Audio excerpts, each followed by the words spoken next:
Bay Valley Municipal Improvement District Financing Authority and Brisbane Housing Authority meeting of March 3rd, 2022. City Clerk, could we have preamble, please? This meeting is compliant with the Ralph M. Brown Act as amended by the California Assembly Bill number 361, effective September 16th, 2021, providing for a public health emergency exception to the standard teleconference rules required by the Brown Act. The purpose of this is to provide a safe environment for the public, staff, and council members and authority members while allowing for public participation. Public may address the council authority using exclusively remote public comment options. The council and authority may take action on any item listed in the agenda. Members of the public may view this meeting by logging into the Zoom webinar. City council meetings can also be viewed live and or on demand via the city's YouTube channel, youtube.com/Brisbane CA, or on Comcast Channel 27. Archive videos can be replayed on the city's website, brisbaneca.org/meetings. This meeting will be an exclusively virtual meeting. The agenda materials may be viewed online at brisbaneca.org at least 24 hours prior to a special meeting and at least 72 hours prior to a regular meeting. Meeting participants are encouraged to submit public comments in writing in advance of the meeting. Aside from commenting while in the Zoom webinar, the following email and text line will also be monitored during the meeting, and public comments received will be noted for the record during oral communications 1 and 2, or during an item. Email ipadilla@brisbaneca.org, text 628-219-2922. Join the Zoom webinar at zoom.us with the webinar ID 991-9362-8666. Passcode is 123456, and the call-in number is 1-669-900-9128. If you need special assistance to participate in this meeting, please contact the city clerk of 415-508-2113. Notification in advance of the meeting will enable the city to make reasonable arrangements to ensure accessibility to this meeting. Thank you. Thank you, Ingrid. Calling the meeting to order at 7:34 p.m. Would you please join me in the Pledge of Allegiance? I pledge allegiance to the flag of the United States of America and to the republic for which it stands, one nation, under God, indivisible, with liberty and justice for all. City Clerk, roll call, please. Councilmember Cunningham. Here. Councilmember Davis. Here. Councilmember Lentz. Here. Councilmember O'Connell. Here. And Mayor Mackin. Here. We move to the adoption of the agenda. Is there anyone who would like to remove something or modify the agenda? Madam Mayor, Yes. I would like to close in support and solidarity for Ukraine, and hear a proclamation from the mayor at that time. We need a second. Roll call vote, please. Councilmember Cunningham. Aye. Councilmember Davis. Aye. Councilmember Lentz. Aye. Councilmember O'Connell. And Mayor Mackin. Aye. Moving to oral communications, number 1, do we have any member of the public who'd like to make a public comment on an item that is not on the agenda tonight? I have a raised hand from Dan Carter. Dan, go ahead. Hello, can you hear me? Loud and clear. Go right ahead, Dan. Thank you. My name is Dan Carter. I'm speaking on behalf of the Brisbane Lions Club and for our Lion President, Dave Haney, and the other members. We have been in touch with, obviously we all know what's going on in Ukraine with the invasion by the USSR. So we have been in touch. First of all, I've been in touch with the Lions Club in Kyiv personally and got responses from them. And they sent me some photos of them hunkered down in their basements and where they are, and said, Please disseminate among your members and district the following pictures reflecting the suffering of Ukrainian people. And it's just horrible to look at because I don't even know if those people are alive today that they sent me a couple of days ago, and it's just horrible. So we, as the Brisbane Lions Club, we're trying to figure out what we could do to, get physical help, somehow send money or really affect in some way. So we reached out to the Polish Lions Club. We found a district that's on the border where they're accepting refugees. And we reached out to a district there, which has 3 different Lions Clubs in the area that are physically helping on the ground. At the moment, this is from them. At the moment, Polish Lions are providing basic products for border crossing with Ukraine. We are also preparing transports of food and medicine directly to Ukraine until we still can get them through the border. According to Ukrainian diasporas, this is more important now. We welcome refugees in our homes. We look after groups and women and children. So the Brisbane Lions Club is setting up a fund page. It's not GoFundMe, it'll be a different name. We are a 501c3, so everything that anybody puts in will be tax deductible. So we will be setting that page up. It'll probably come out tomorrow. And we are obviously going to donate ourselves as a Lion Clubs and individuals. And we're going to put it out to everybody in Brisbane, and we're hoping for the support of the city and the city council on this donation page we're setting up. Thank you very much, Dan. Dan, can you send me that link when you have it? Yes, I'll send it up tomorrow morning. Okay. And also to Carolyn Chung, please. Definitely. Thank you so much, Councilmember Dan, and all the Cooney? Lions. Looks like Karen wants it too. Yeah, Awesome. if we could just get that link, the further we can all spread the information, the better. Thank you. Thank you very much, Dan. We move on to the consent calendar. Madam Mayor, I do also have another oral communications Oh, from okay. from Dana Dilworth. She wanted me to read into the record. Please, this is about fires and nuclear power plants in Ukraine. Please ask the council if there is a supply of potassium iodide for the town, and if necessary, do you have a plan to dispense it? Okay, are there any other oral communications, members of the public? I have not received any more text messages, emails, or I don't see any raised hands, Madam Mayor. Thank you, City Clerk.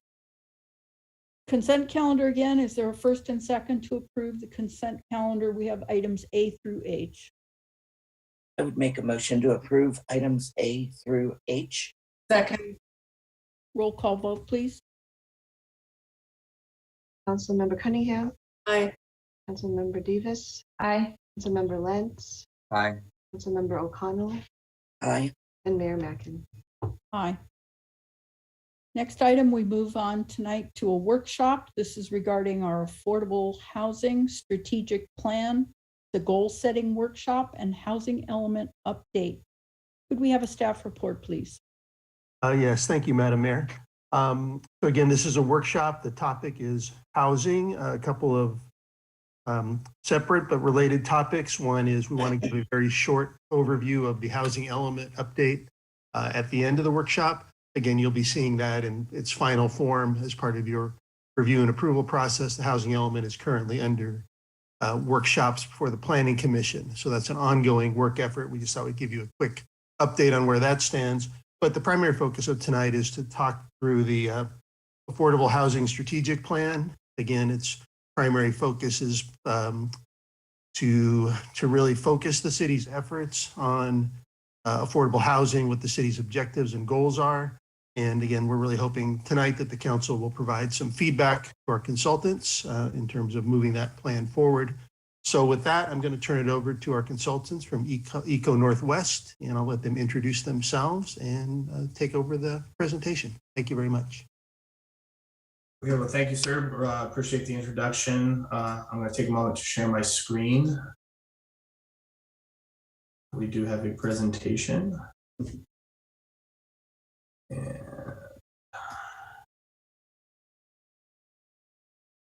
Okay, quick thumbs up. We're seeing it. Yeah. Technical. All right. Thank you. Okay. Well, we really appreciate you folks having us in your city today. My name is Chris Blakeney. I'm a project director with Echo Northwest. I'm heading up this project. We were asked to help the city develop a broad affordable housing strategy to help guide your decisions over the next several years, to help further investments to promote affordable housing, to meet affordable housing needs in your community. I'm happy to be here, and with me today is my colleague, Rod Hall, and let Rod introduce himself.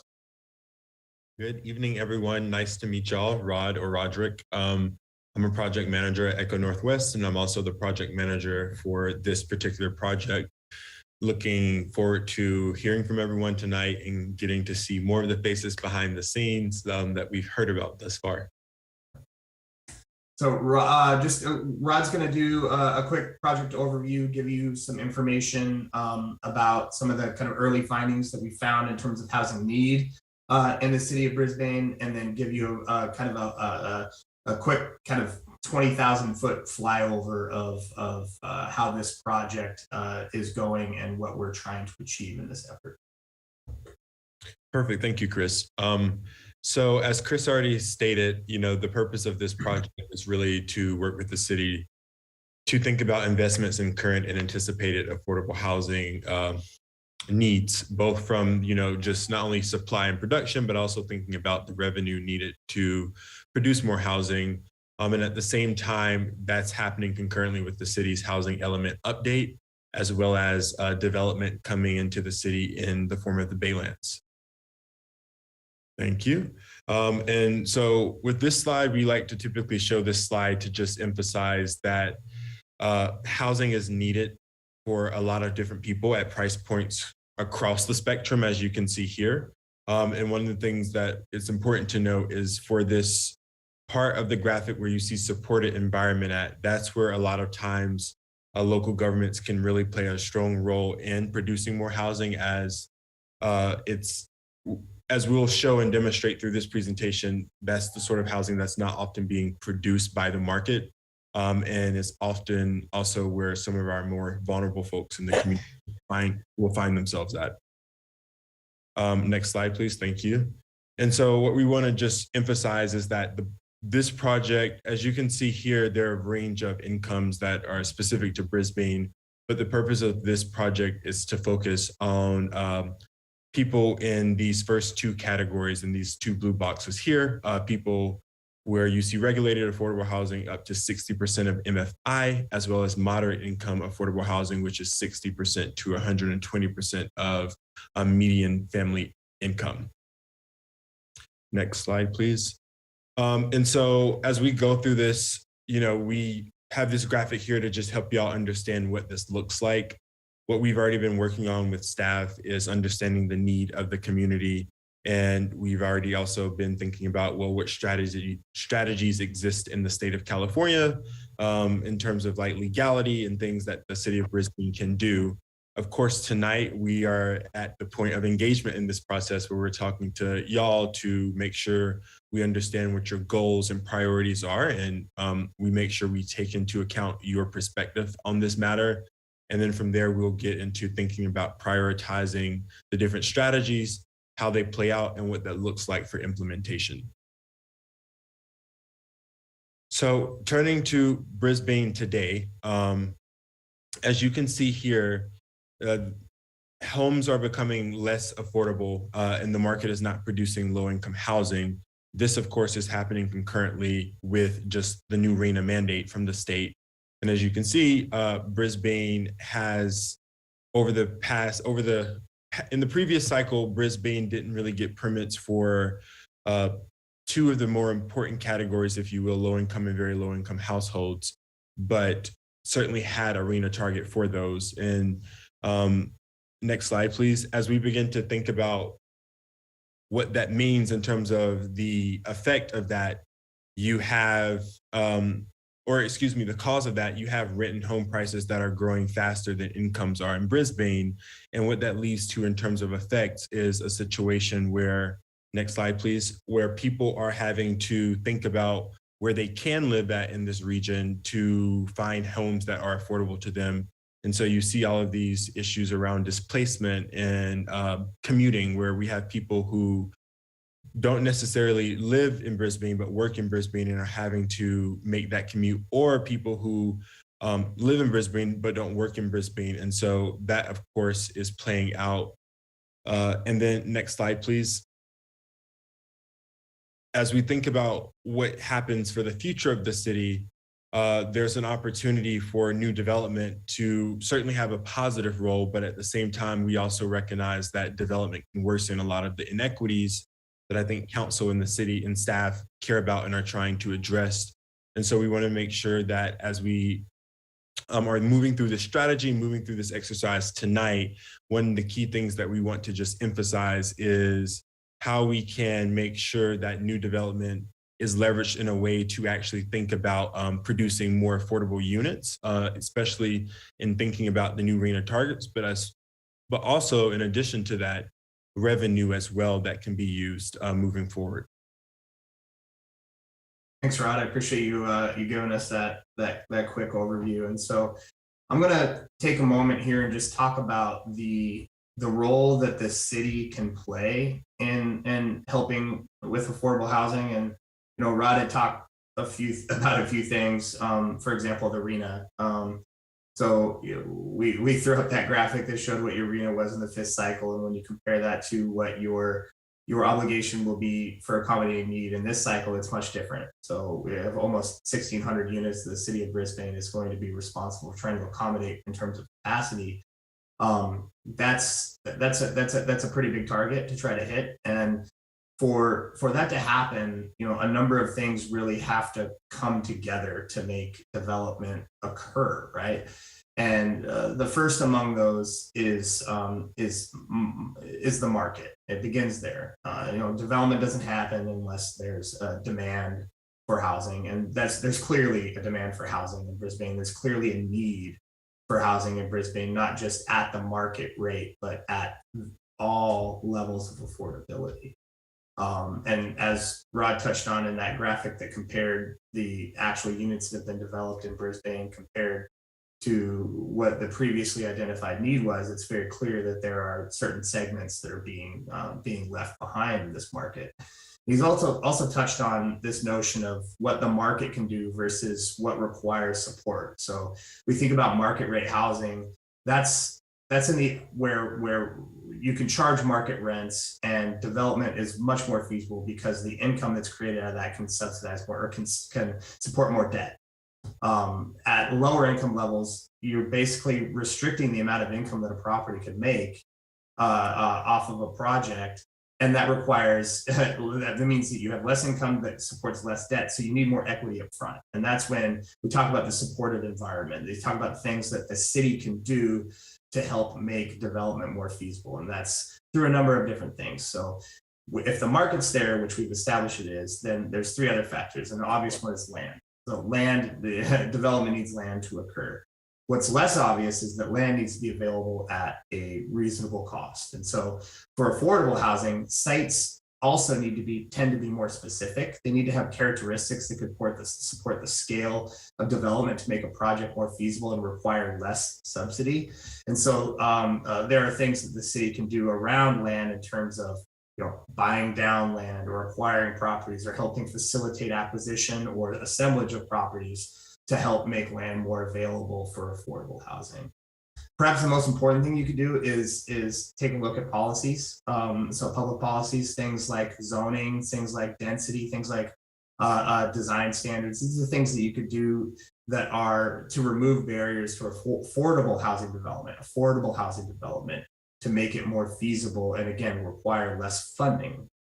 And then on the funding side, developers require access to capital that's competitive to make projects go. And so part of this strategy is looking for funding mechanisms and ways that the city can leverage its existing resources that it has, look for opportunities to create new local resources and how you can use those things together and collectively to leverage outside investment from state sources, from federal sources, from philanthropic sources to help promote affordable housing development and make projects actually feasible in your community.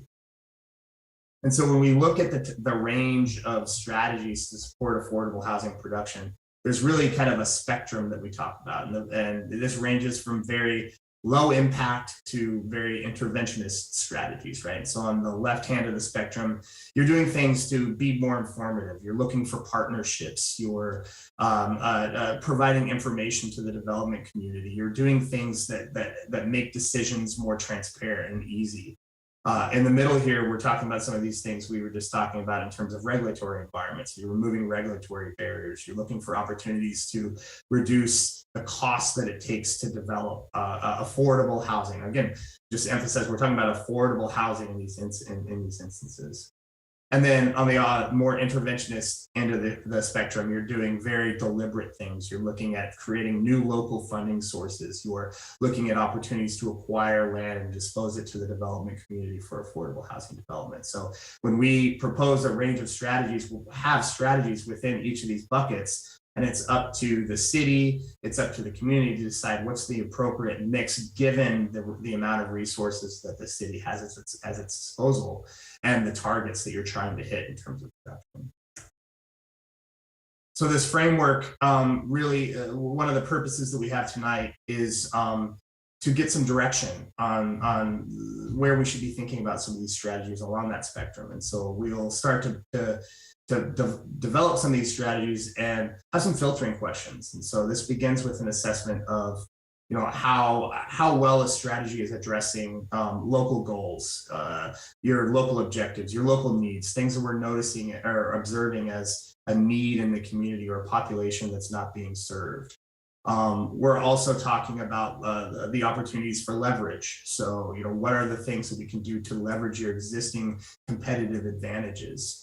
Looking at your funding capacity, like one of the things I deal with in communities a lot is everybody wants to do everything because you're wanting to serve the population, all the needs of the households in your community, but oftentimes there's a fixed amount of resources to do that. And so there's a prioritization framework of what is the best and most efficient use of our limited resources.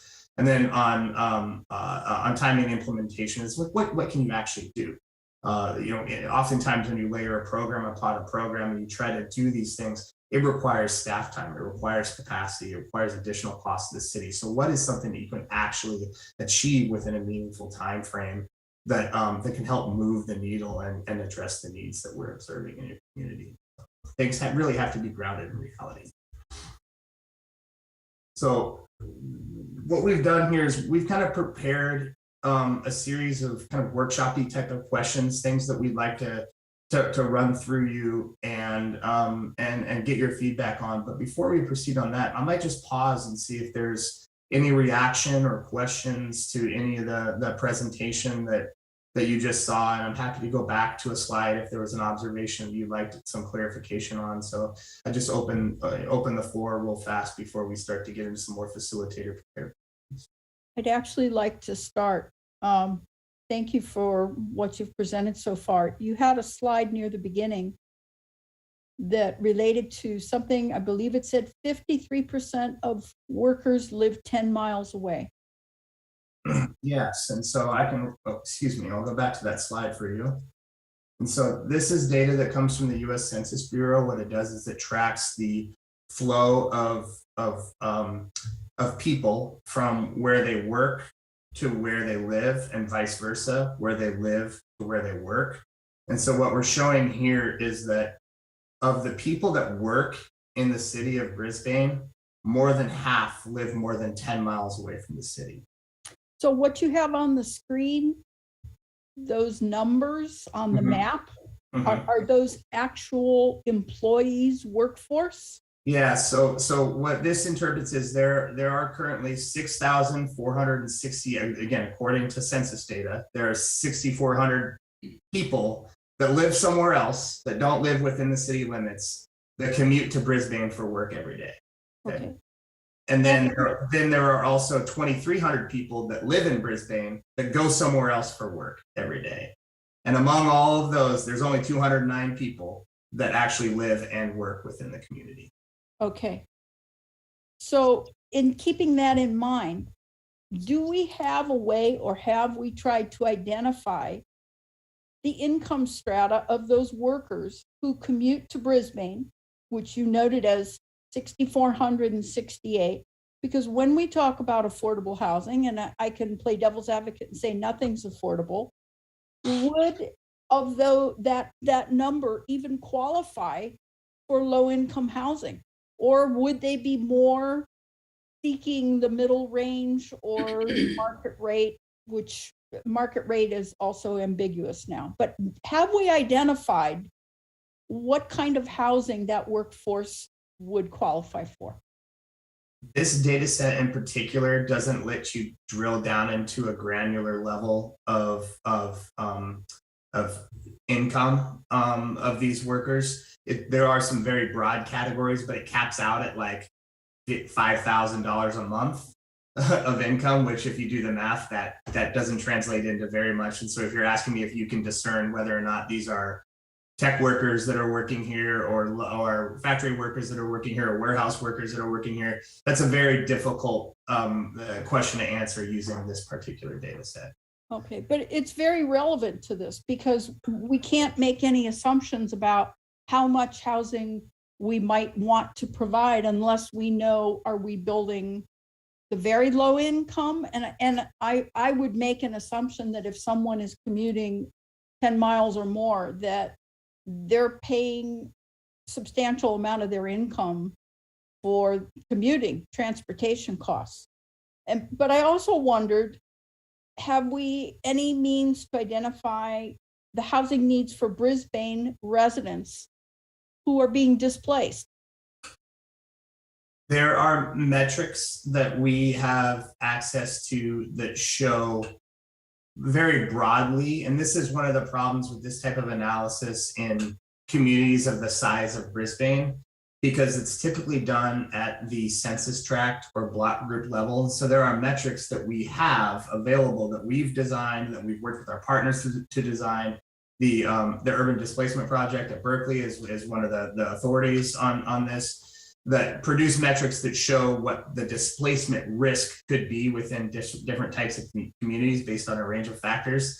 The issue for Brisbane is that it would be very comprehensive because of the size of your community. It would be the entire community, not just like this segment of the community or this part of the community. So you can't really discern different geographies within the community that are susceptible, that have varying levels of susceptibility to displacement risk. But on a very comprehensive level, yes, that's an analysis that we can.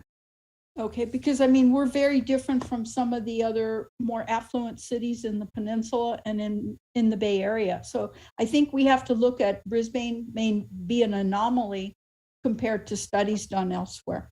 Yeah, and I would also just point your direction to this, without having to do an analysis of displacement risk. This is indicative of displacement risk. When you have rents and home prices that are accelerating at twice the rate of incomes, that lends itself to clear patterns of potential displacement risk. Okay, thank you. Councilmember Cunningham? Sorry about that. Thank you. If you want to go back to slide number 11 for a second, please. So when we look at 6,400 people coming to work in Brisbane who don't live here, it begs the question that with all of this affordable housing analysis, we should also be tying into that and really pushing forward with the idea of alternate transportation. We've had many presentations over the last few years on ferries and hydrojets and all kinds of things in the Bay.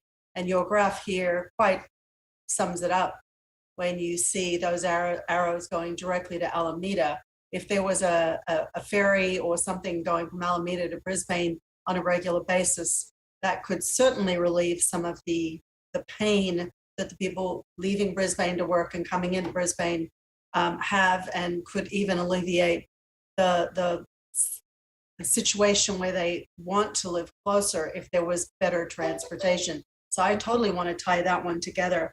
And when we talk about affordable housing, the problem when we talk about affordable housing is there is still that thing that is in a lot of people's mind where it's those people.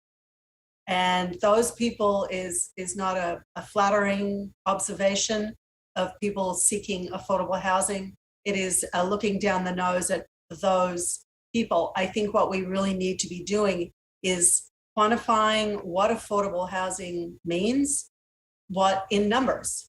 What does affordable housing mean? Does it mean, you're earning under $100,000? And we need to be hammering those kind of things out there so people stop snubbing their noses at the idea of affordable housing being for those people. And you all know what I'm talking about. I don't need to get into that sort of thing. Yeah, okay, they were my comments for now. I hope that makes sense, and thank you. Oh, thank you. And Councilmember Cunningham, I appreciate your comment, and I would just briefly clarify, because I know this graphic might be a little bit misleading because of the direction of the arrows.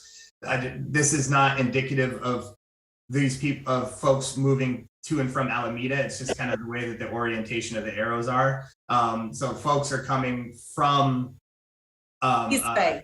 From other parts of the Bay, but yeah, I know it makes it look like it's directly a linkage between Alameda and Brisbane, but that's not the case. No, and I didn't mean it to seem that way either, but I mean, that is the point. Yes. They're coming from Alameda, they're coming from Hayward, they're coming from San Jose, they're coming from Oakland, they're coming from way out in the East Bay. And if there was that connection to get them over here via transportation, which seems to me a much simpler fix than the things we're talking about, relative to transportation and all these extra freeway lanes and things like that, that needs to be part of this particular discussion, in my opinion. Thank you. Yes. And to your point, I wanted to bring this chart up one more time when you talk about what the varying levels of income are in San Mateo County, which applies, for federal purposes. And when we talk about what lower income is versus higher income, 60% of MFI in your area are folks that earn $91,000 per year. So moderate income households are $150,000. Right. My point is that is a part of this conversation that needs to be way out in front of everything. Because I know when we talk about affordable housing in Brisbane, there's still a lot of people who fit into the very affordable housing needs category that still thumb their nose at the idea that affordable housing is for those people. So that is something I'm trying to get through to everybody, that we need to redefine the term, I guess, to not make it sound like it's, people who are lazy and don't work.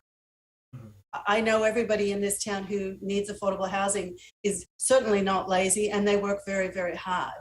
But that is a perception that seems to have come from many years ago that I'm hoping part of this discussion can squash if we're going to really, truly address these kind of situations.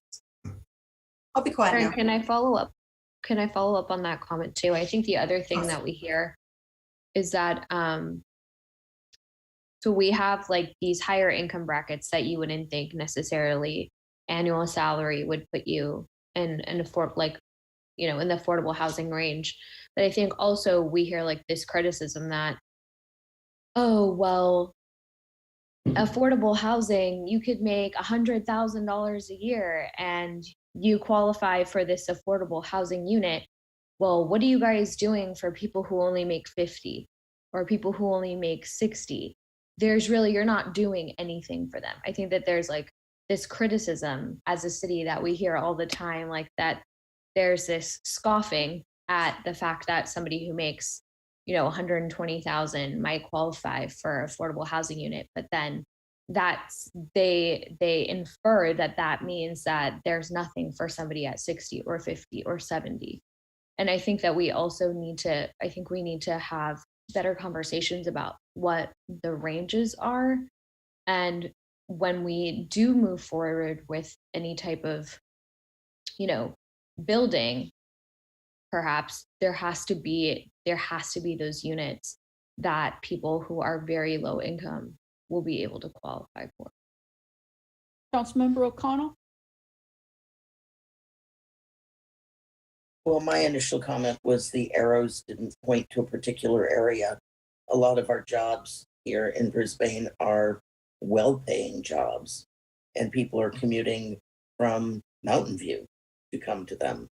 And the more well-paying jobs that we produce, the more housing we would need to provide. But, what I don't think that people understand is that when you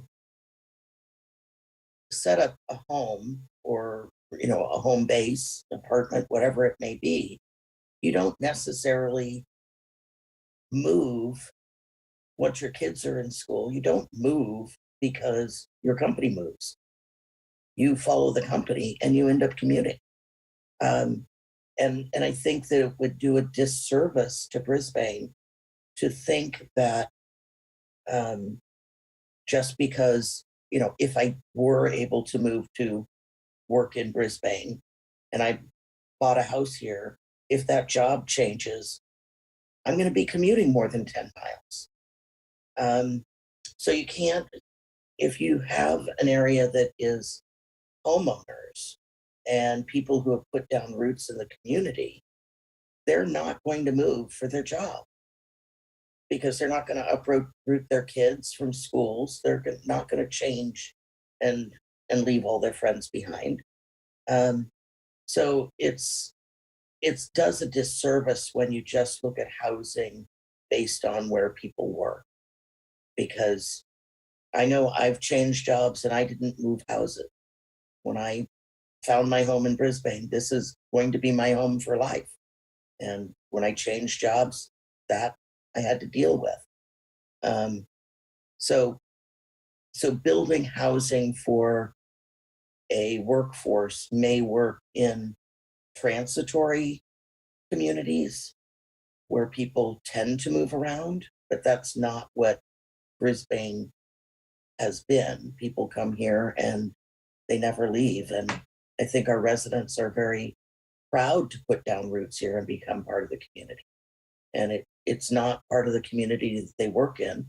It's the part of the community that they live in. So, but I did have a question on the slides that you went by with the Balance Brisbane slide. I don't think I'm not sure if we had a balanced Brisbane slide, but I can certainly scroll through and you can tell me where to stop. Okay, well, mine's Balance Brisbane with little dots and a map of housing.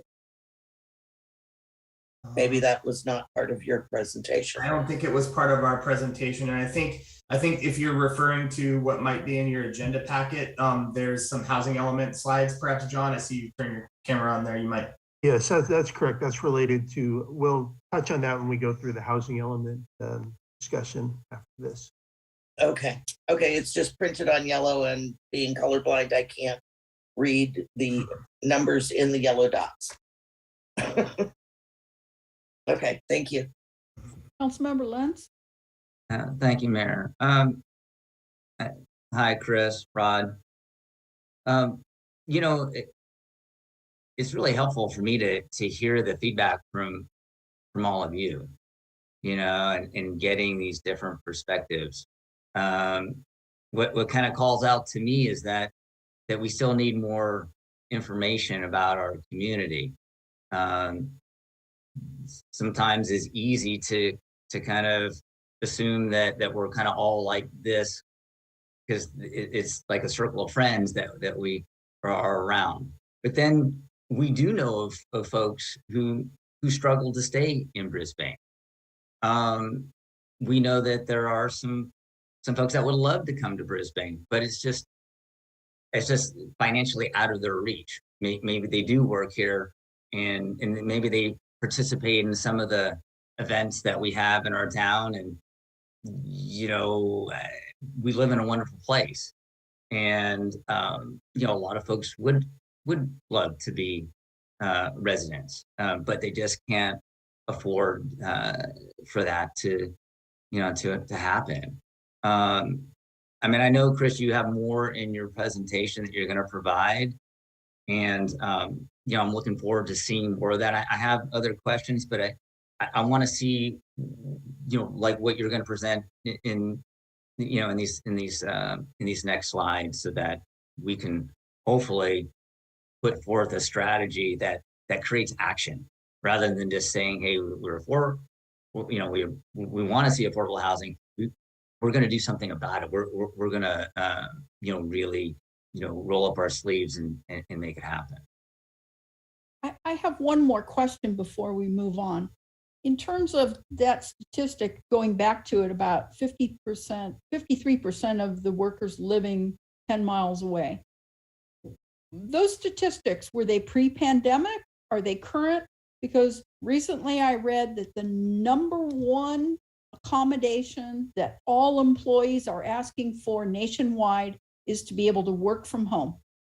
And so I'm wondering if this is still applicable, or if that's a current or an old statistic. Yeah, so the data is from 2019, so it is pre-pandemic. It's the most recent data available. And you are correct that folks are there are going to be structural shifts, and this is my opinion. I believe that there will be structural shifts within some industries that will change where people choose to live. It will change the way, and we're seeing it, like, for example, in the Inland Empire in California. The Inland Empire in 2021 was the fastest growing by migration area in the entire country. That has never been the case before. And it was all folks moving from Los Angeles County to the Inland Empire for affordability. So folks will be increasingly looking, because the barriers of commuting are not as high as they have been in the past. Within certain industries, there will be folks that will increasingly be looking for places to live based on affordability, based on quality of life, and it's all sector dependent. So if you have an economy that is a warehousing economy or a manufacturing economy, you're gonna see less impact of that. But if you're a service-based economy, a software-based economy, those places where you can do the telecommute, then you're likely to see more substitution effects as a result of this presumed shift in the structural way that we do business and commute to our businesses, again, within certain sectors. So Chris, based on what you're saying, I know people working now in the Bay Area who live in the East Coast, and they are employed by companies in the Bay Area. So it seems to me, based on what you're saying, logically, if you have a warehouse, you need someone present physically. It seems like part of our strategy needs to identify the types of businesses and whether they allow telecommuting as part of their workforce, because otherwise there's no way to make sense of this. Thank you for your comment. Okay. Anyone else? Other questions before we move on? I would say that I would presume, and I could be wrong about this, but I would presume that probably the majority of the positions in Brisbane require people to, most of the businesses in Brisbane require people to show up physically, because we have so many warehouses and we have so much biotech. Those industries aren't really the industries in which you're working from home. But I could see many residents that are already here who maybe work in tech are able to work from home instead of physically commuting. But you just can't operate the businesses that we have at Crocker and the businesses that we have at Sierra Point without like a physical workforce. And I think that, there was definitely some of that slowed for sure at the beginning of the pandemic, but I think it's starting to ramp back up, people physically reporting to work in town. Okay. Anyone else? Okay. Cliff? Nope, I'm good. Thank you, Mayor. Okay. All right. Could we continue, please? Sure. And so Councilmember Davis had had made a comment earlier that I think is a nice segue into my first question. And what you did is you mentioned what you were hearing in your community, what things that you've observed from folks that you spoke to. And so my first kind of question, and the majority of the rest of this presentation isn't necessarily a presentation, it's really more questions and trying to get feedback from you folks, which you've already provided in this last 10-minute conversation, quite a bit of really meaningful feedback. But I would just start and say, what are some of the common themes that you hear from your constituents as it relates to housing? What are the things that folks, or even your own perceptions, are that you're feeling are most important or most indicative of the need in your community?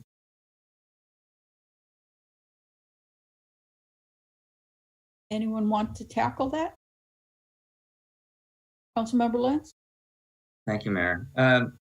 Yeah, Chris, like all communities, we're getting older. And, like Councilmember O'Connell said, you put down those roots, you want to stay in Brisbane. But for a lot of folks, aging in place can be a challenge. And so having an alternative than the large house, would be very appealing, I think, in our community. We have a senior housing, apartment complex that is very, very popular.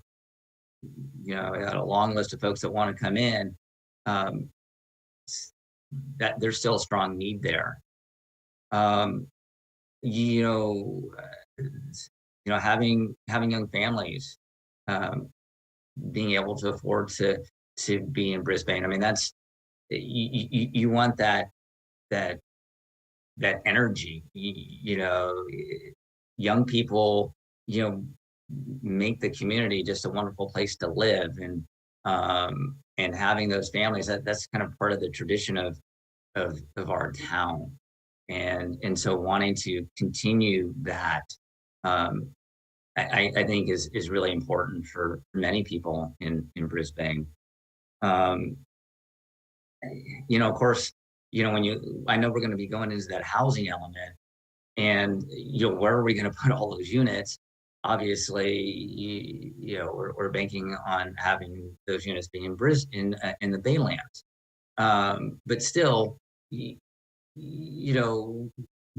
have opportunities to do that, I feel, in the current Brisbane. I mean, the Baylands is not built out yet. So, but where do you do it?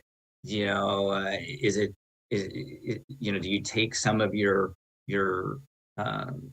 commercial development, that's bringing you revenue, close to the entryway of town, or near the park, or near City Hall?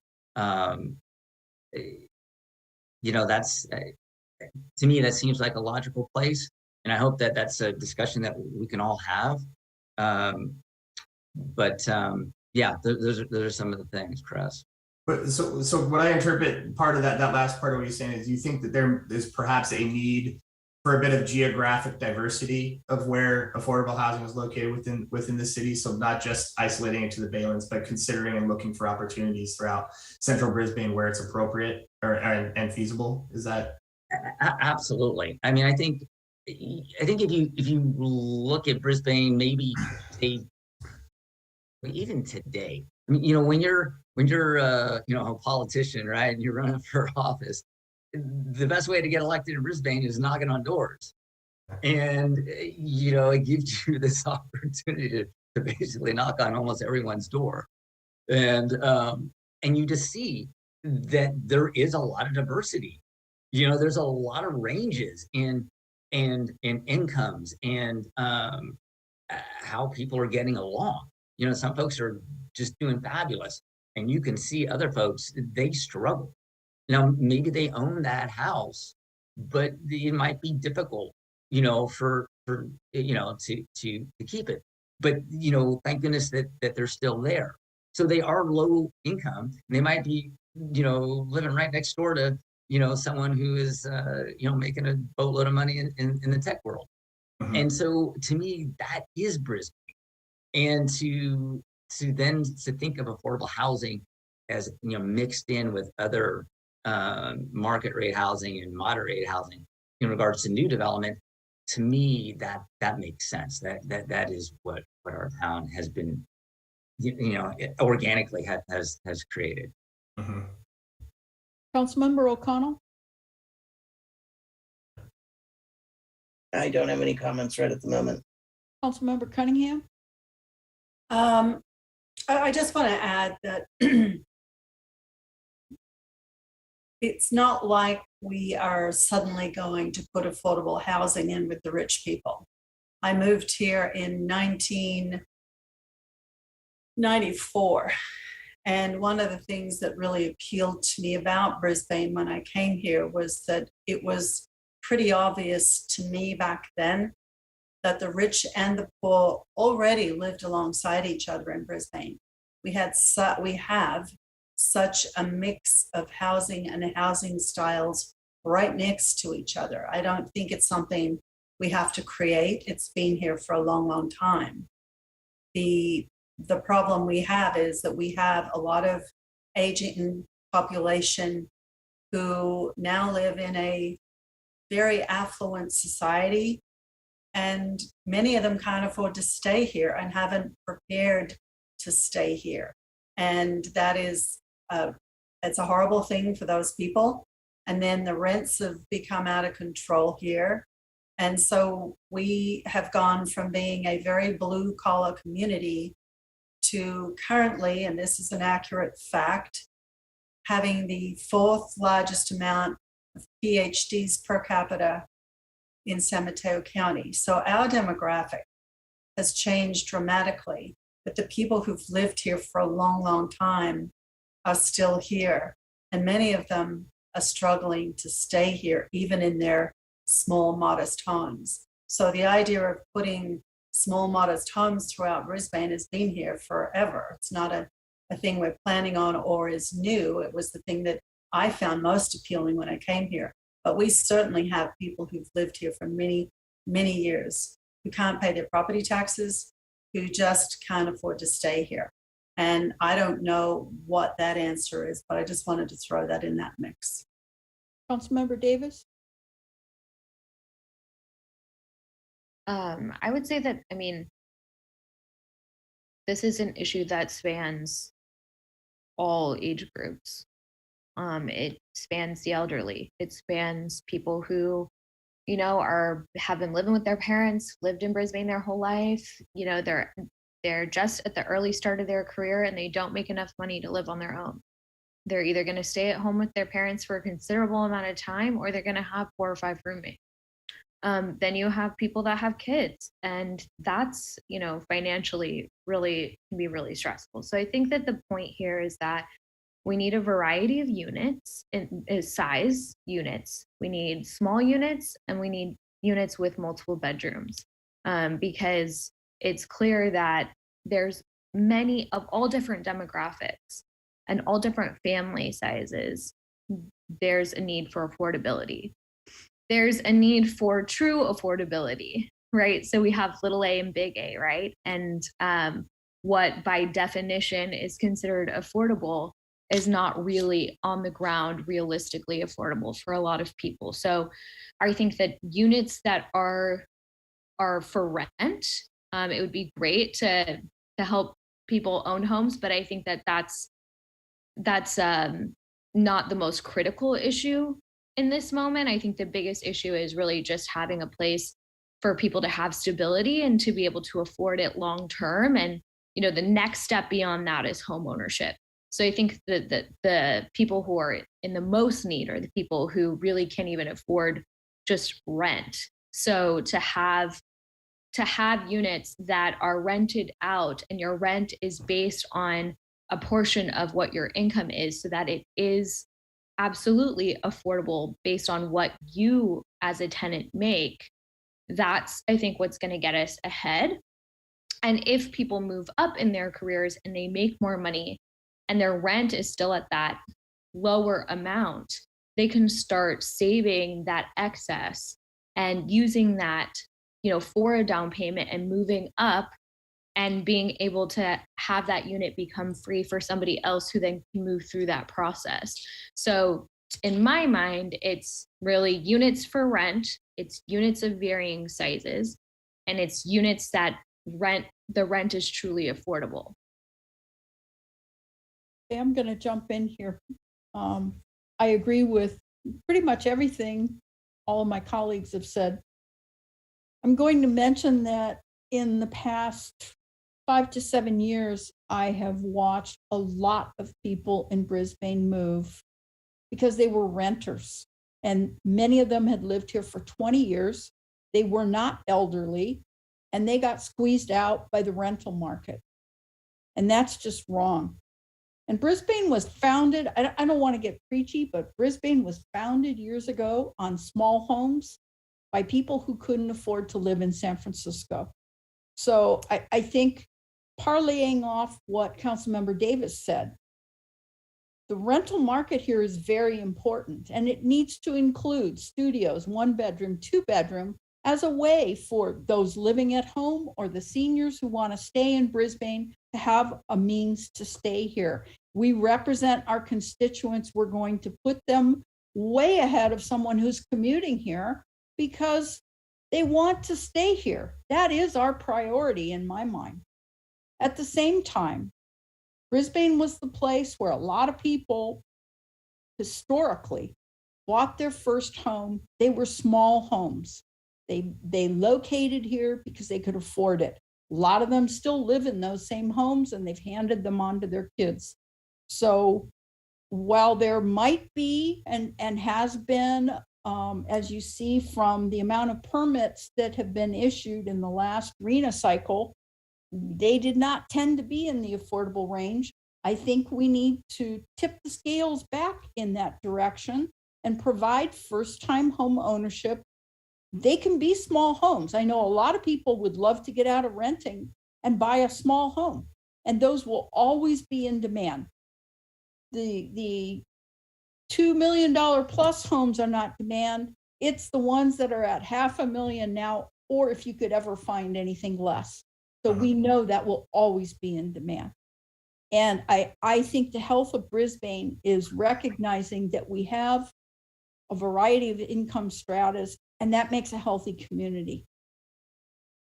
Thank you. Can I add on to that? Yes, please. So I would love to, for us to be able to help people purchase their first home and have a first-time home owners program. But I think that the other struggle that we have, right, is that if we are trying as a city to use our resources to impact this, there's only a finite amount of money that we have in our affordable housing fund that we could use for these types of efforts. So, we could either use that money to construct units, or we could use that money to offer first-time home buyer loans. But I don't know that there's really truly enough money in that fund to be able to do both of those things simultaneously. And I think that as a council, while we would probably love to do everything, I think there has to be like some sense of determining what is the priority.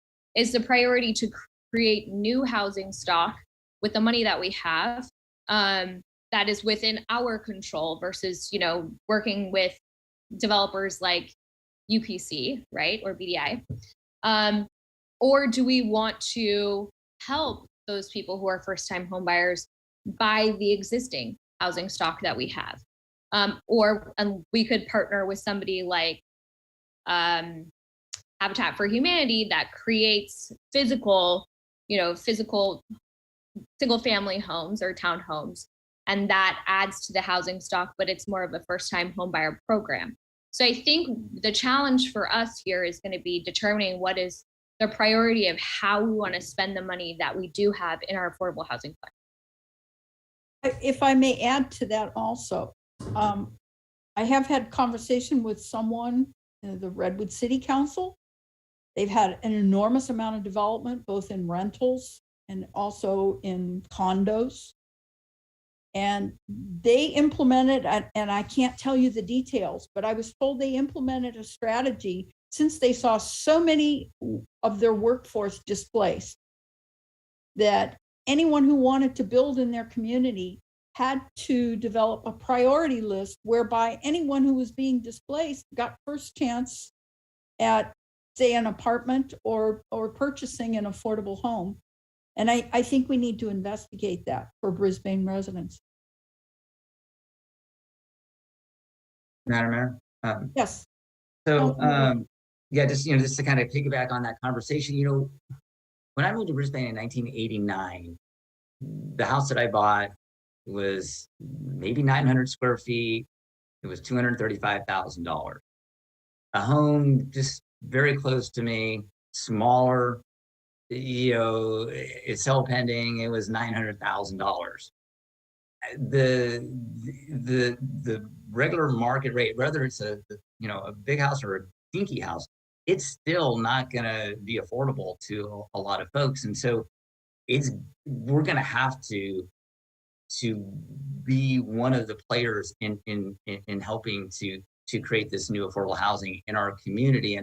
And so, Chris, I'm hoping that you can talk a little bit about, some linkage fees and other funding opportunities that cities are doing, because like Councilmember Madison Davis, mentioned, we just have a small amount. We got I don't know, $4-point-something million in our affordable housing fund. That's like peanuts in regards to the need that's out there.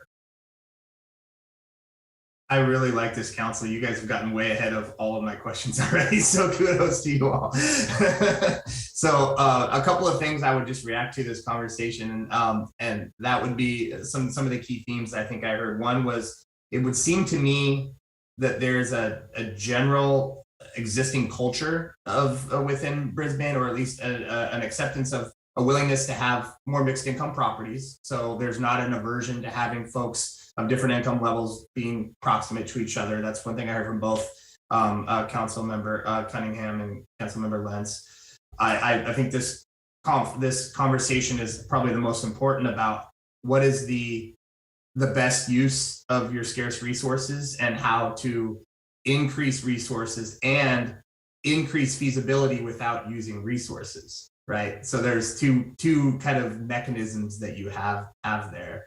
And then another thing I heard was the trade-offs of how those resources can be used toward, well, first of all, anti-displacement sound like a very, very common theme amongst most of you. A very big concern about folks that are living in the community right now that are at risk of being pushed out of the community because of rents and prices increasing. And so we'll make note of all of those as things that you highlighted as potential or as things that are we need to be considering on this topic of improving resources. And so, as I was alluding to, there are really two ways to think about how you could be interventionist in this manner. And this gets back to this slide here. You have to be very deliberate and careful in the way that you approach proposing new fees that are linked to development. If you go too far, you will have the unintended consequence of prohibiting development. So these things need to be calibrated in a very deliberate way.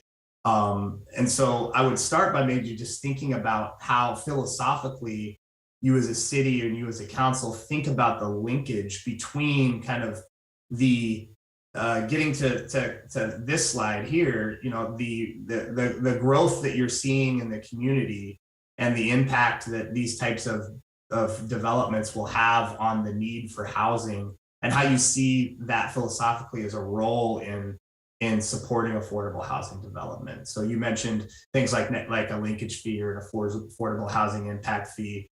We're already exploring things like appropriately sized in lieu fees as part of your inclusionary housing ordinance. So generally, are we as a community supportive of exploring those types of funding mechanisms that are tied directly to development? Because some jurisdictions are. Any other, Councilmember Cunningham, you have a question. I do. I'm just going to throw a wrench right in the middle of all of this. So Good. if I had my druthers and I was making the decisions, we would be seriously in California and certainly in our city looking to change our land use policies as soon as possible. I find it unconscionable that, and I'm going to use Salesforce Tower in San Francisco as an example, as I always do, and anytime anybody asks me these questions, is why are we allowing a developer to build a building in a city that brings 10,000 people into that place when they could have put 4 floors of workforce housing in that building and there wasn't one. So I think there's a bigger question about how to solve these problems.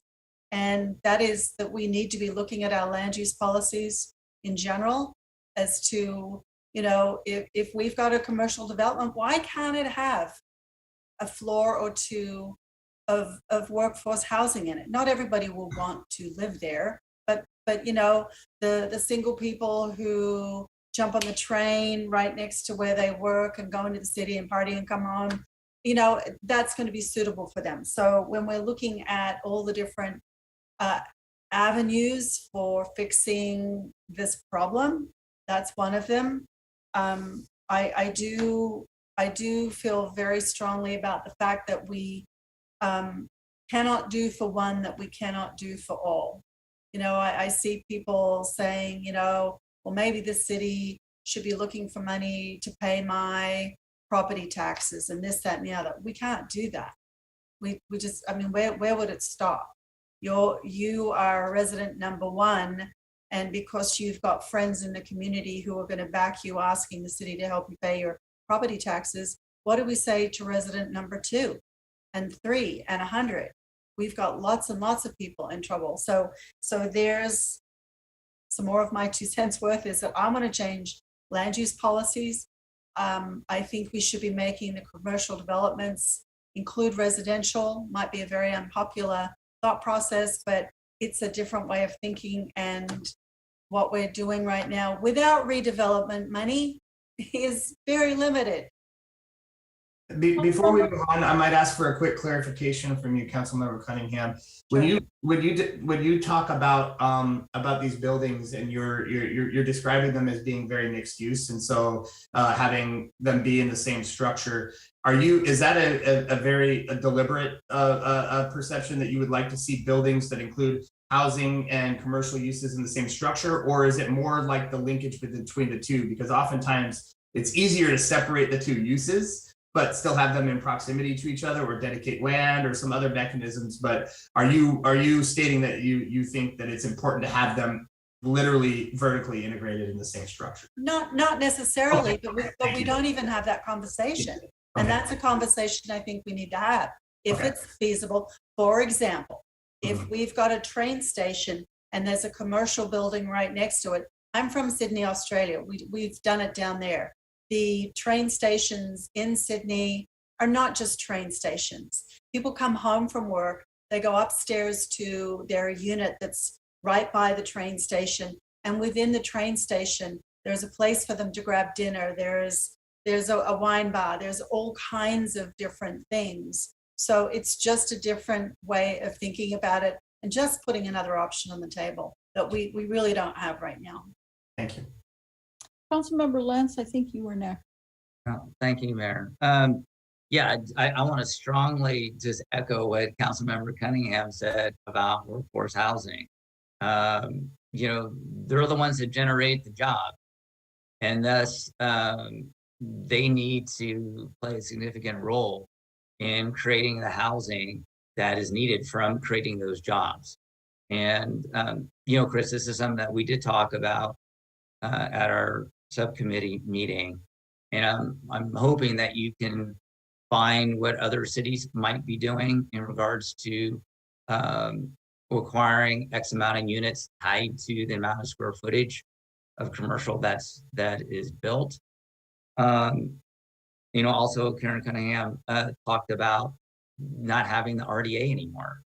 That was a great source of revenue for affordable housing, and you know, we have our I think our three best affordable housing examples in Brisbane were created from funding that came from the former RDA. The senior center, the two Habitat for Humanity projects. So to me, reestablishing some kind of funding source coming from this major development out at Cedar Point, potentially coming out of the Bayland, it has to replace that. Governor Brown took it away. Okay, well, now cities are on their own to kind of figure it out. A lot of cities in San Mateo County, as you know, have these linkage fees. We should have something similar in fashion, because the amount of commercial development that we can potentially generate, to me, calls out for it. Councilmember Davis. So I have similar perspectives, but a little bit different. I mean, I could see us doing something like the public arts ordinance, right? So for a certain amount of jobs created or a certain amount of development equates to a certain percent being put towards an affordable housing fund that then the city could be in control of managing, and would help us develop projects that we think the community most needs, not what this developer, who might be a commercial developer, thinks the community needs. If I think about the jobs coming in, let's say at Sierra Point in phase 3, right? Those people aren't going to be living in little apartments. Those people can afford to buy single family homes if they wanted to in Brisbane. And so what happens is they come in, they place an offer for $400,000 over asking, and somebody like me, who's a first-time home buyer, now cannot compete for those homes. So we don't need jobs for those. We don't need homes for those people. We need homes for the people who are being displaced by those jobs. So I think about like a development, like at the quarry, right? No one's going to be living in that building that's a distribution center. But that developer it might make sense to ask that developer to contribute to an affordable housing fund that then we can generate affordable housing unit that may not necessarily go for that particular employer, but can help offset any jobs that particular employer, or help offset any particular housing unit that particular employer's employees are now moving into and displacing people from.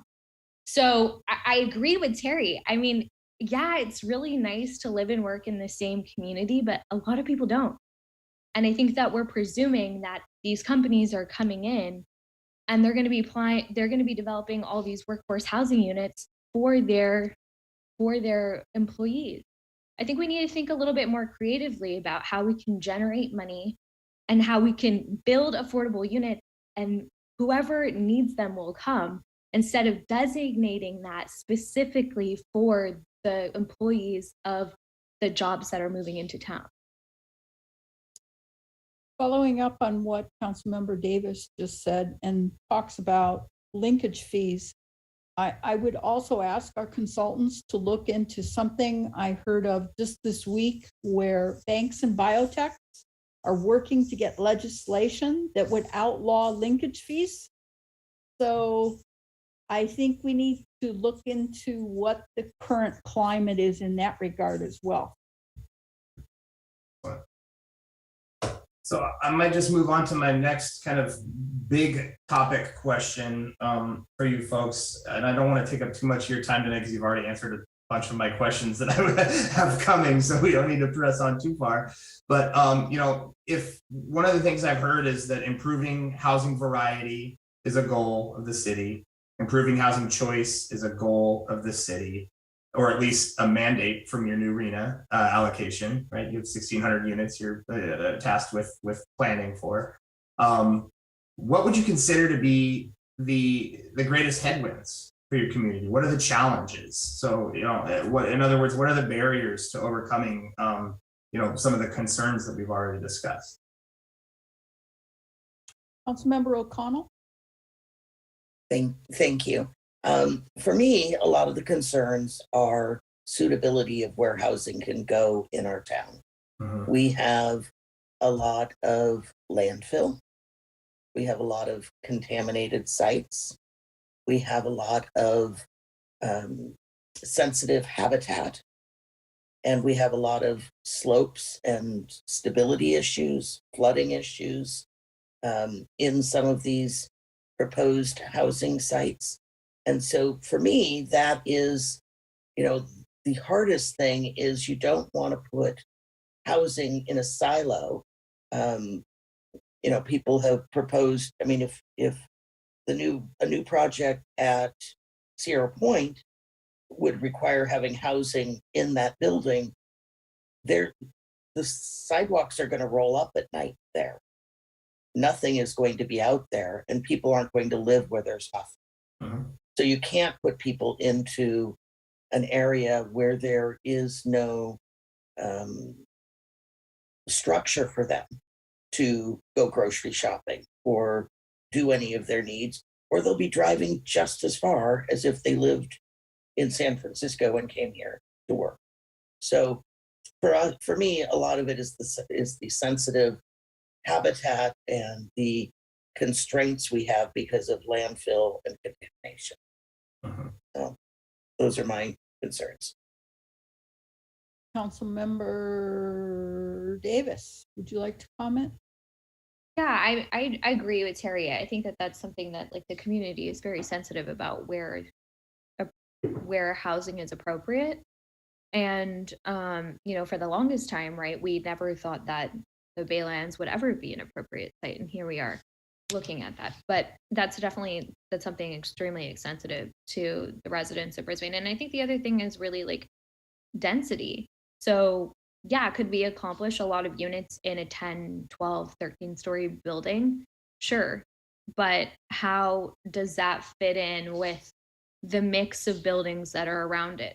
So I think it's not just where housing goes, but also the scale at which it comes in and the aesthetics of that building, because that I know is really important to people. They want this new construction to feel like it's a natural part of Brisbane and not just a giant block building that looks like South San Francisco. Would you consider that perspective to be limited to central Brisbane or also applicable to the Baylands? I think it would be to central Brisbane. I mean, I think that there's other possibilities at the Baylands because we're starting from scratch there. But I would say that, and that's my perspective. I mean, you all might disagree with me, but I know definitely for central Brisbane, it already has a feel. And so to have something that is extremely dense and large visually, I think we would be hard pressed to get people to get behind that idea. Councilmember Lentz?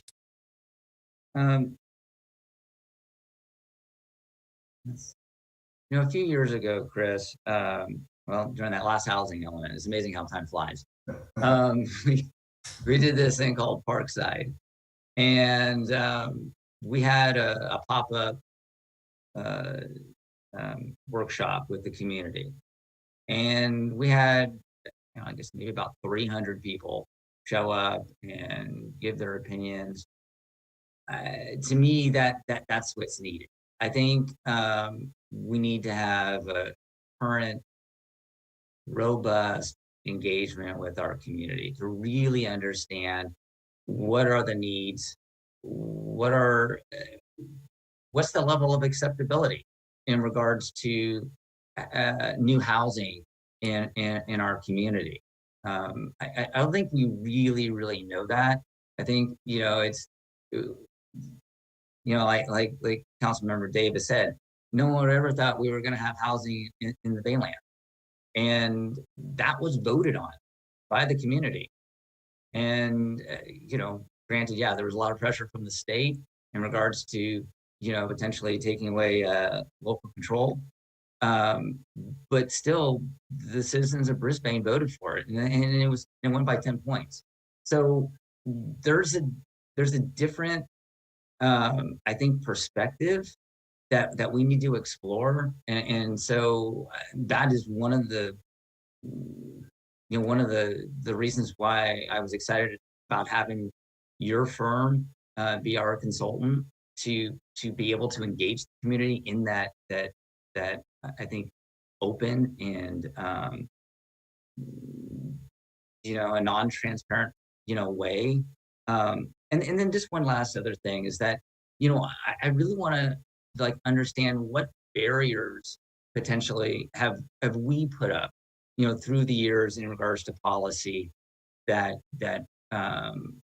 limit the possibility of creating affordable housing. I think that needs to be explored and discussed as we move forward in the next RENA cycle. Yeah, that's a great tie-in, Councilmember Lentz, into your housing element, because that's a central part of what's required in the housing element is to do a deep dive into the potential government and regulatory constraints around around land use and how those may be prohibiting the potential for development and affordable housing development. In fact, that's you're both getting ahead as well. So again, maybe you guys are consultants or something. Know where we're already going. Councilmember Cunningham. In addition to the sea level rise, which is going to impact a lot of potential building sites, we also have one of the fastest moving active landslides in Northern California, which is identified as potential for housing. ABAG in their infinite wisdom have also identified the tank farm, aviation gas tank farm, as potential housing moving forward. And after much ado, they removed some of the other areas that they had identified from a Google map flying overhead as the Recology site, which is San Francisco's waste. They had also identified the PG&E substation as potential for housing. So the realities of who is deciding where we should build housing is far beyond reality in my mind, but that's what we're faced with. And they're the numbers that they hand us that we have to deal with in very unrealistic circumstances, including, as Terry mentioned, sensitive habitat. San Bruno Mountain has been in a protected state for many years. They would take that away from us in a heartbeat if they could. We've heard people say shave off the top of the mountain. That was approached 30 years or so ago, where they wanted to cut off the mountain and put housing up there. So Brisbane has been in a fight for its life for as long as I've ever lived here. And the unrealistic expectations of those who live nowhere near us and dictate what we should be doing relative to our housing is so unrealistic. But it's something we have to try and learn to navigate. And quite frankly, I don't know how we can, but we're trying. Mm-hmm. I'm going to wrap this up with my own comments. I believe right now people are so feeling inundated by fear of the unknown. Start with a pandemic and then throw in a world situation, massive changes in the Bay Area in the past 10 years, literally changing their life with traffic and gridlock and the economy. And one thing, Councilmember Lentz mentioned Parkside. I think there was a valuable lesson to be learned from that. And that is when you ask people what they want or what they don't want, they don't always know. They can't answer it. Unless you show them something and say, well, how about this? And they go, oh, that's good. Or, oh no, I hate that. It's often a process of elimination. And on Parkside, that was done effectively.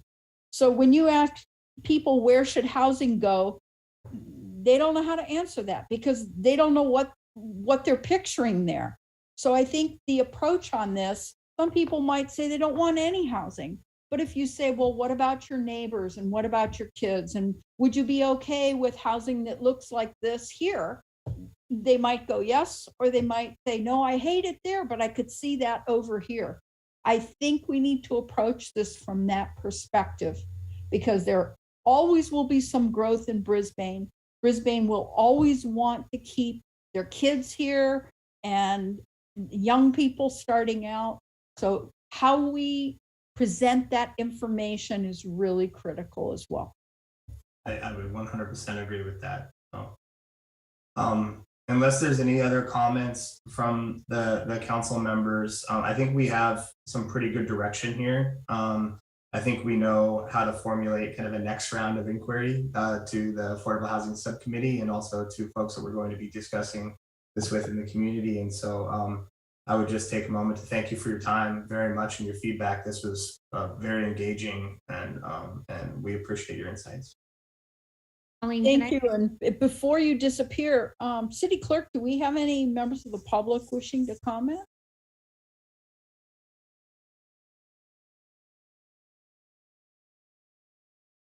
Madam Mayor, I would like to note for the record that the council did receive a couple of correspondences from Dana Dilworth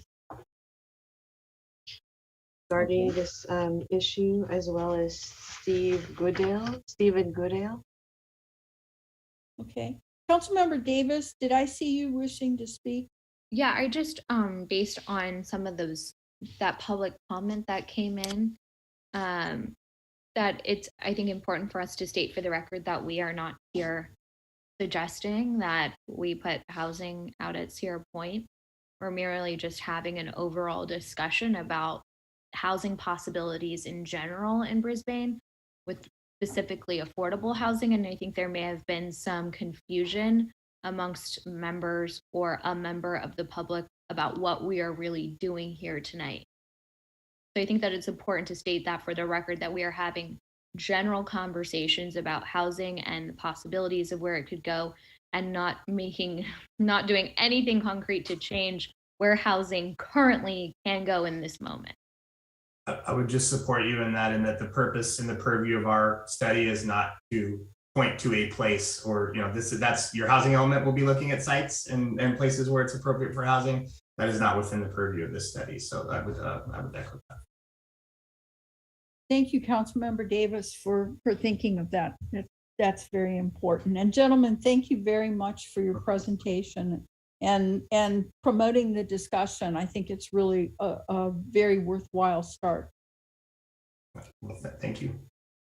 All right, we move on to, we have tonight under new business, the acquisition of the building and land of the former Bank of America branch located at 70 Old County Road in Brisbane.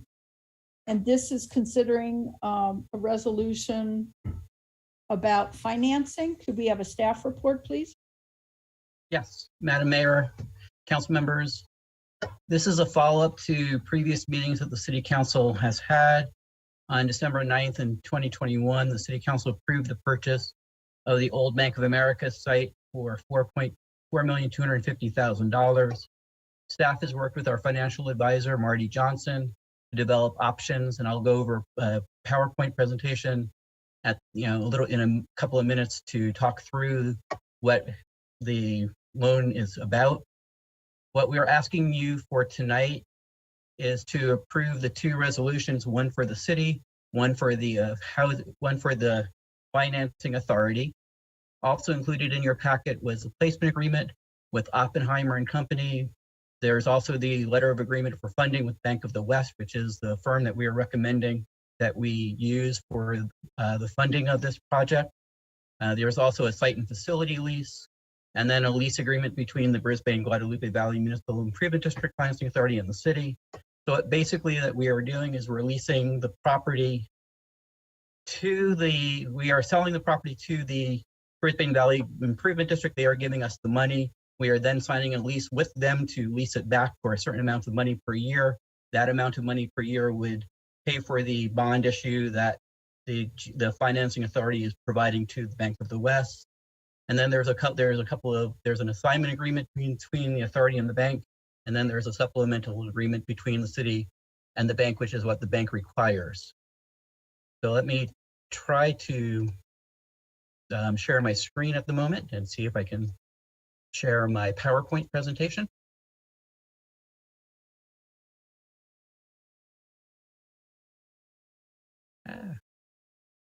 Almost there, sorry. So what we are looking at doing is, as I said, the city purchased the property for $4,250,000. The financing is going to be done on a taxable basis. And that is because at this point in time, we don't have a plan for what we're going to do with the property. And so the taxable basis makes the most sense. My understanding from previous council meetings is that the council wants to do a public process to determine the final use of the project. Due to the market volatility, we're recommending, a direct placement with the bank as recommended. If we were to open up to the market, we would have to wait to sell the bonds, whereas we were able to get a bond rate a few weeks ago when the interest rates were a little bit lower than they are today. We received six bids from different banks. They range from 3.25% to 4.90, and the city is recommending Bank of the West, which was the 3.25. As you can see here is the payment schedule that we're looking at doing in fiscal year 2023, which will be our first year we make a payment. We're going to do an interest-only payment. In fiscal years 24 through 29, we're going to make lesser principal payments and bigger interest payments. And then after fiscal year 2030, we are going to make bigger principal payments and smaller interest payments. And what we're doing is we're wrapping this debt around existing debt that we have to level out our debt service payments over the life of the bonds. The total amount of interest that we're going to be paying for in the first 5 years of the bonds is $681,000, and we have issuance costs of about $105,000, which will be paid out of the proceeds of the bond. And this is a graph of what our payments are going to be in the future. The blue is our existing bond issue that we have for the City Hall project. When we remodeled City Hall, we sold a bond. That bond expires in 2029. Fiscally 2022, there's two bonds that are outstanding. One is a pension obligation bond that we did earlier, plus the City Hall bond. And the same thing for 2023. In 2024, the pension obligation bond goes away, but the City Hall bond is still there. So as you see, starting in 2024, we have level payments of our bond issue of about $368,000. And that is the presentation for tonight. If there are questions, more than happy to answer anything I can. Councilmember Lentz, would you like to start? Sure, Mayor. Thank you, Stuart, for the presentation. So in the staff report on page 2 at the bottom, the last full paragraph, it says that the city will pay approximately $136,000 per year for the first 5 years. And then later on the staff report says that 5-year total in interest is going to be $681,651, correct? Correct. All right.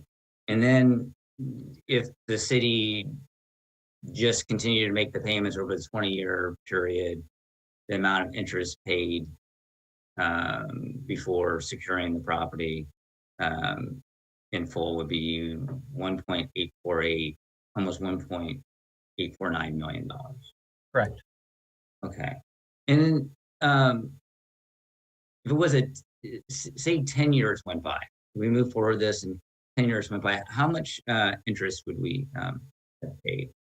It'll be approximately $1.2 million. 1.2 million. Maybe a little bit over 1.2. Okay. And as you mentioned in the staff report, this is we're going to be doing this loan through Bank of the West. Correct. Okay.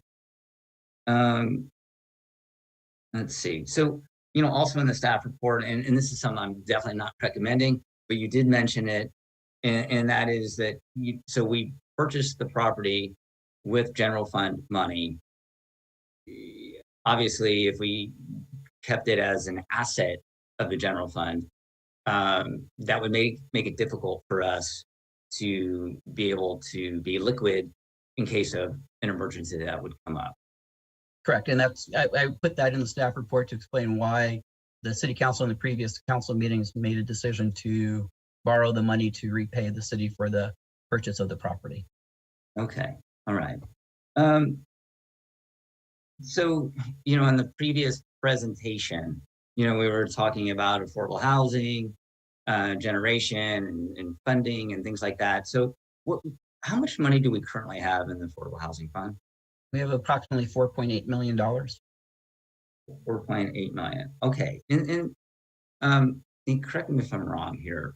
In the past, when we've gotten this money from the RDA, that's been the bulk of revenue for the Affordable Housing Fund, correct? Correct. And in previous councils in the past have used that money on, to purchase or to acquire various properties like the Dick's Tavern and old firehouse and old community garden, McLean property, 5-Star Cafe. Are there any other ones besides those? The city used redevelopment money to purchase the parking lot, the park and ride as well. Okay. But I mean, like the money that was earmarked for affordable housing. Well, I think the affordable housing was used primarily for the 5-Star Cafe and the McLean property. I don't remember of any other purchases that the city used the affordable housing money for. Oh, okay. Well, that's interesting then. So the affordable housing projects that we had built we didn't use affordable housing funds. We used affordable housing we did use affordable housing for the senior housing apartments. Okay, We've used affordable housing to do first-time home buyer loans. Mm-hmm. We've done affordable housing to do the Habitat for Humanity homes in town. Okay. All right. And then, so like the 5-Star Cafe and the McLean property, the intent was to do affordable housing, but in the end, it determined that it wasn't feasible to do that. Better uses of the property was decided upon, right? Right. And then that money then went back into the affordable housing fund. Correct. I mean, I think what happened at the time was that the city had intentions and had working with different affordable housing providers when we purchased those properties to try and find the right mix of housing that would go on there. I know for the 5-Star Cafe site, we were hoping to be able to acquire additional property in that area to be able to do a joint, probably more of a mixed use project. But we had the idea of what types of projects we were going to do as when we purchased them. But yes, it was found out that we could not do the projects that we thought were feasible at the time, and therefore we found other uses for those sites. Okay, great. So, getting back to the doing the loan with the bank. So there's a 5-year commitment, correct? That if we move forward with doing the loan, we're obligated to pay the investors over the next 5 years. Right? Well, what we have is a prepayment penalty for the first 5 years. So what we would have to do is pay 1% of the loan amount, which would be about $43,000 if we paid it off within the first 5 years. So instead of repaying them for what we have left, we would pay them what we have left plus the $43,000. Okay, so kind of what would be kind of a total sum? Say we decided to maybe do an affordable housing project that's combined with something else. Use some kind of, I'm just throwing it out there, like a Parkside 2 type situation. Maybe we use affordable housing funds in some capacity. Right. So to pay off that loan quicker, I thought there was a requirement that you still have to pay a certain amount of like interest money. Well, we would pay the interest during the years that we were paying off on the loan. Let's say we were to make a decision after 4 years. We would have paid 4 years worth of interest. In that 4th year, when we make the decision, we'd be paying 1% of it. And I'm going to look to Marty, who's our financial advisor. We'd pay 1% of the amount of money that's left on the loan, in addition to the principal amount that's left on the loan. So, we would probably, instead of paying the $136,000 in the 5th year for interest, we'd be paying an additional $43,000, but not pay that or pay 40,000 or whatever's left and not pay that 136,000. So we'd have a little bit of savings on interest, but we'd be paying a prepayment penalty. Just like if you were to do a prepayment penalty on any other commercial loan or car loan or housing loan that people have. Okay, all right, thank you. That's all the questions I have, Mayor. Councilmember Cunningham? I have no question. Councilmember Davis?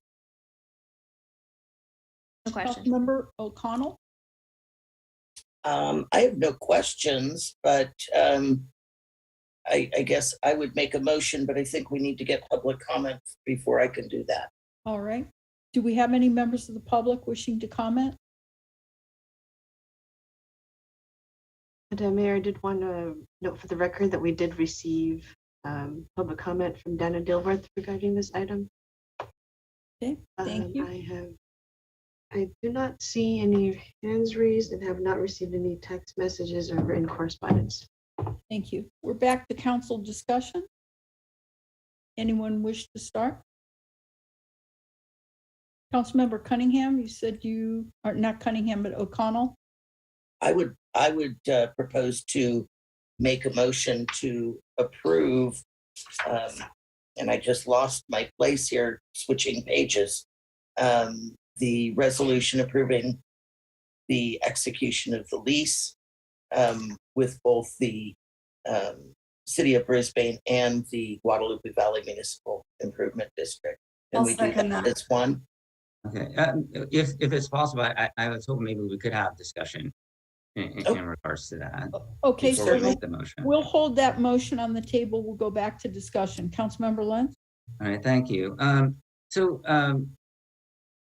Fellow council members, the reason I asked those questions of Stuart was, I didn't realize the amount of interest that the city would have to pay in order to do the loan. I mean, obviously, money doesn't come free, and there's going to be some costs by doing the loan. But in the subcommittee with Mayor Mackin, looking at those numbers, it made me realize that, should we look at the Affordable Housing Fund as a possible vehicle for ownership of the land, since we did talk about affordable housing, potentially for the site. If we did use the Affordable Housing Fund, we would, in a sense, be paying for the property in cash. We would then work with the community over, certain amount of time, hopefully sooner than later, to see if that is something that the community would want to do. Does it provide an opportunity for us to potentially, work with the village property owners to do, say a Parkside 2.0? When you look at the amount of money that we would pay over, a 5-year period, $681,000. That's $681,000 that we could spend on our community. It was 10 years. We held onto that property for 10 years, and we know we've done that in the past with certain properties. That's 1.2 million. Making a commitment, and I think in our discussion during the workshop, I think we're all dedicated to doing affordable housing. Where it goes, I mean, that's definitely up for discussion. But some of the best places to do affordable housing are the properties that we own, and now we do own this property, and so it should be considered part of the mix, but it doesn't obligate us. As we saw with the 5-Star Cafe in the McLean property, the intent was to do some kind of affordable housing, and we worked together, or the councils worked together at the time with the community to try and figure that out. In the end, other uses, prevailed, and then that money went back into the Affordable Housing Fund that hopefully will be used for a future project. or some other means of providing affordability for the people of our community. But it really, to me, it gets down to the, that amount of interest that we're giving to investors, and instead of investing in our community, that we could do if we use the affordable housing funds to be the owner of that land. Thank you. Councilmember Cunningham? With all due respect, Councilmember Lentz, you've brought up a topic that is not on our agenda. If you want to have a conversation about the potential future use of the land that we have purchased, we need to agendize that and speak about it in a completely separate tone. I think most of us understand that when we borrow money, there is interest to be paid. And I don't think this is the forum for it, nor has anybody on this city council publicly discussed anything about what they want to do with that land. Councilmember Yeah, no, you're right. Councilmember O'Connell? Thank you. I think it does a disservice to try to use affordable housing funds for a property that we don't know what we want to do, and we don't have buy-in from the community about that yet. If in 6 months or a year or 5 years or whatever it takes, the decision is made to put affordable housing or something else there, then so be it. But at that point, we have not given the expectation that that is the final use. And I think that our community has felt betrayed in the past by purchases that were slated for affordable housing and then were removed from that slate. So I would not want to consider that at this time. Councilmember Davis? I'm curious to hear what you have to say, Colleen. Well, I was on the subcommittee that considered this, and Councilmember Lentz brought up using affordable housing, and I'm actually against it. I believe we're still able to secure reasonable rate on financing. I don't look at the interest as extraordinary. A real estate investment, we're going to accrue value. The interest is part of that. It's part of doing business. The amount is less than a lot of houses cost in Brisbane, so I don't consider it an extraordinary amount. But like Councilmember O'Connell, I believe we have to be very prudent about what we decide to do with this property. We did not purchase this property with one sole intention. We've not had that discussion. Our sole purpose was to purchase the property, and I think we need to proceed at this time on that direction. Councilmember Davis? I see both sides. I see, not wanting to pay unnecessary taxpayer dollars on interest. And if you think about whatever will go there, if we had that extra money laying around, that could get us even further, no matter what we decide to do with the property. At the same time, there's clearly 3 votes against. So, we have to acknowledge that. I think if there's anything that I've learned from being on the city council is that your intent constantly gets misunderstood by the public. And every decision that you make, you have to really think about what are the optics of this? Because even when we're very clear about our intent, a lot of times that gets completely misconstrued and misunderstood. And so, if we've been telling the public that we don't necessarily know exactly what will go on this site, and whatever we do decide to put here will go through, a lot of community outreach before we make a decision. And we have been leading with that sentiment. And then at the very last minute, change that in the way that we've funded buying the property. We can say all day, well, no, we could, it's not necessarily going to be destined for housing because we could put something else there and just pay us back. I think the public is going to feel that we misled them and that we were being a little bit shady. And I just don't think that that's worth the risk. Anyone else? If I may, this is all great feedback, and I do respect, all of your opinions. I can definitely see where you're coming from, and I do respect it. Initially when we were thinking of buying this property, I thought the direction was because of affordability, creating some affordable housing. And I know that some of you were not really thinking of the site being an affordable housing site. And, if it was a straight alone affordable housing site, I agree. Having that flexibility to do anything, I see the power of that. I also see the power of saying we would seriously consider the site for affordable housing, and we're going to use some funds to make that statement. So,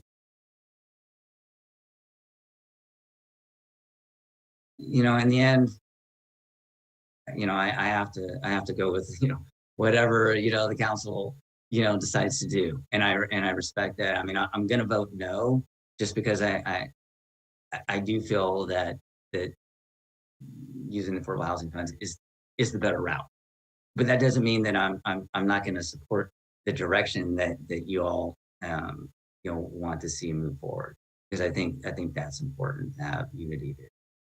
So thank you for that. Councilmember Cunningham? Councilmember Lance, we can't pigeonhole this piece of property. We didn't discuss it. We didn't discuss any particular use for it. The reason we decided to purchase this property was to secure it so we didn't get sideswiped by an external developer. This was for the protection of everybody in Brisbane. There was at no time during the discussions any discussion of what that property would be used for. That's what I think Councilmember Davis is saying, is that if we suddenly just say, oh, this is a great place for affordable housing, well, maybe it is. I don't know. We have never discussed it. That's the problem. So you can have anything in your mind that you want, but we did not discuss it as a council, and we did not get feedback from the members of our community. If we had said we want to buy this for affordable housing, there'd be 1,000 more letters on our desk saying yes or no to that idea. We did not make any decisions. So we can't make a decision right now. We can't just say, oh, now we've got it. Here's the loan. We're going to make it affordable housing. We can't do that. So that's the problem. With all due respect, Councilmember Cunningham, you're right. We didn't make a decision on doing affordable housing. But we did talk about it in great extent. And we did bring in, the person from the affordable housing. Was it Mid-Penn? Mid-Penn, right? So the discussion, we had plenty of discussions about it.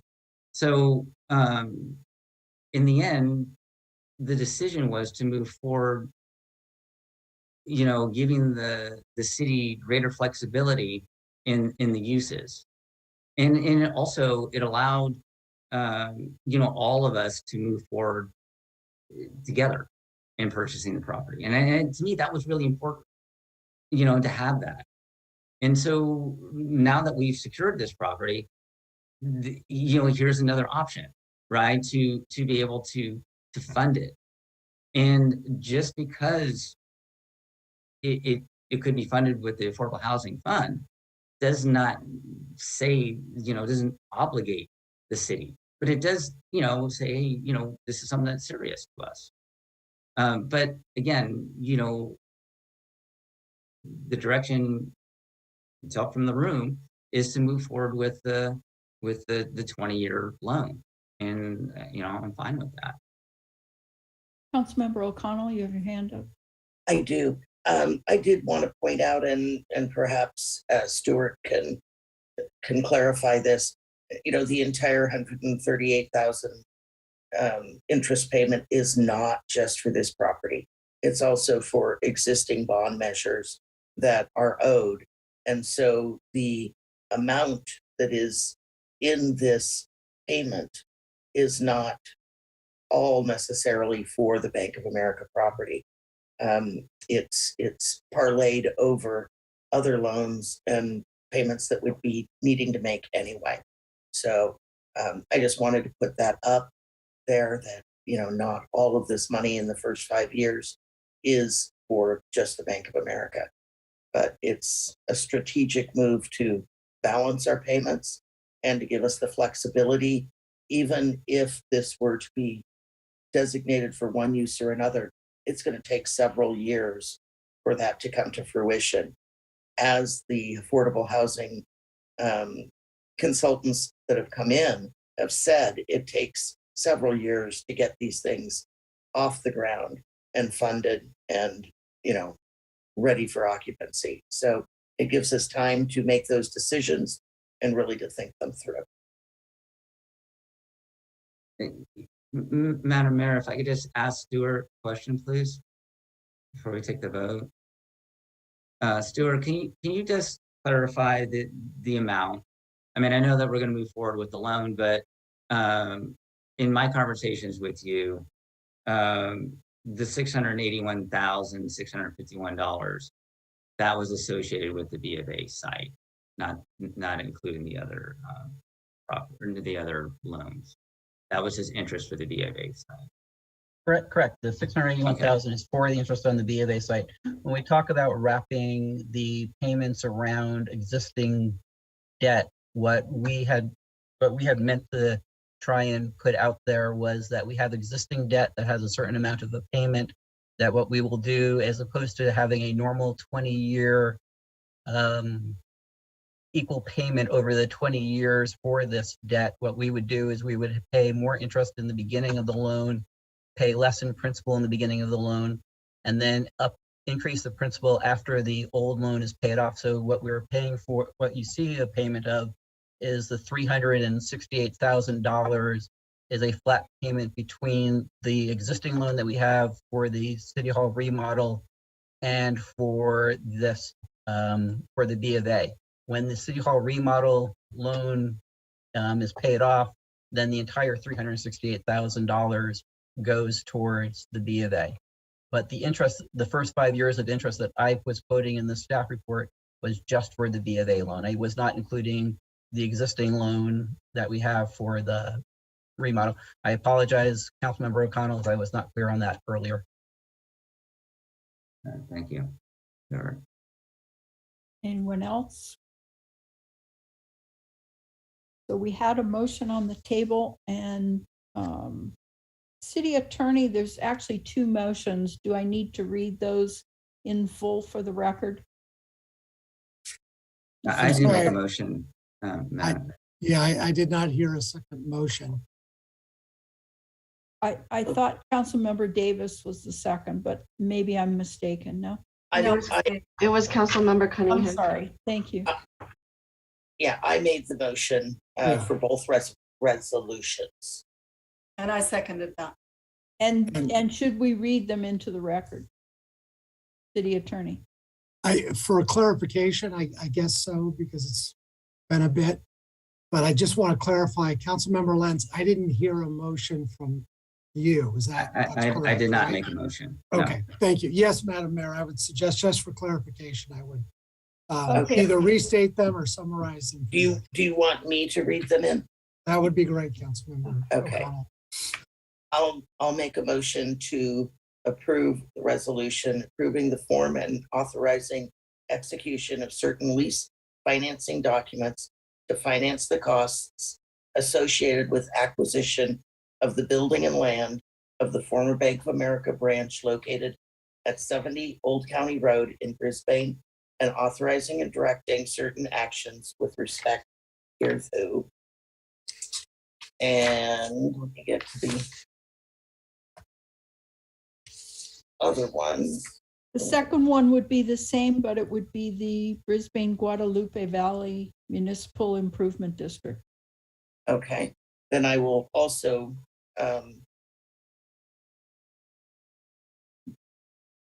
make a motion to approve the resolution approving the form and authorizing the execution of certain lease financing documents to the financing costs associated with acquisition of the building and land of the former Bank of America.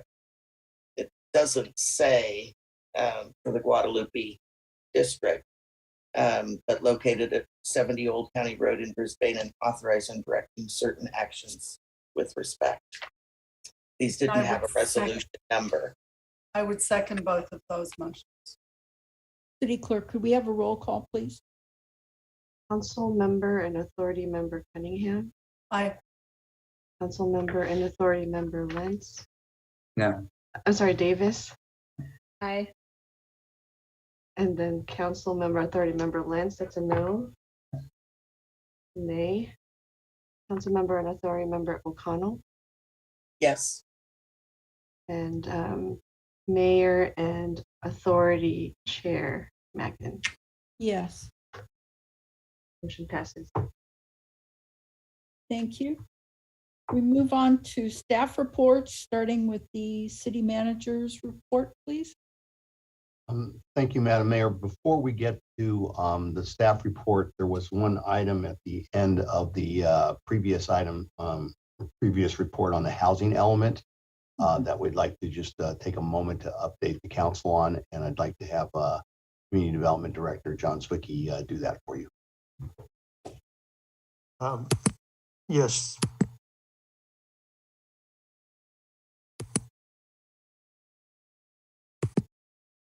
John, are you there? Yes, I'm here now. Thank you. Apologize for that. Yes, we also had another part of the workshop this evening was just to give a really brief sort of update of where we were with the housing element.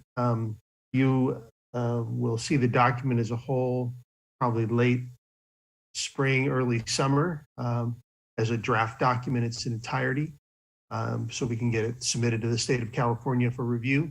But as always, one of the primary issues, in particular this cycle, big concern are the RENA numbers, which we all know are excessively large. And so we have gone through some exercise with the community through that Balanced Brisbane site, as well as the Planning Commission, to kind of look through alternative sites to achieve our RENA number for the next cycle. And sort of outlines it in the report. I think it's important to know that the Baylands would satisfy our RENA requirement theoretically on its own.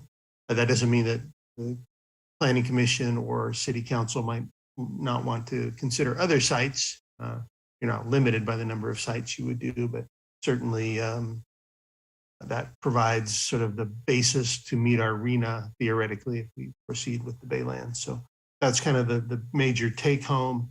And I know Councilmember O'Connell had some issues with the geographic or the visual presentation on that graphic. And I don't know if there's something in specific, Terry, I can answer for you about that Balanced Brisbane graphic. I apologize, the quality of it didn't serve your needs. I'm just wondering on the Balanced Brisbane little yellow dot graphic. There's one that has an arrow that says 36 units. What number is that? I believe that is number 11. Well, they showed number 11 in a different spot. You're right. You're right. You have 12. Julia, would that be? I believe that is number 11. Julia Ayers. Yeah, I'm here. Sorry. Yeah. Good evening.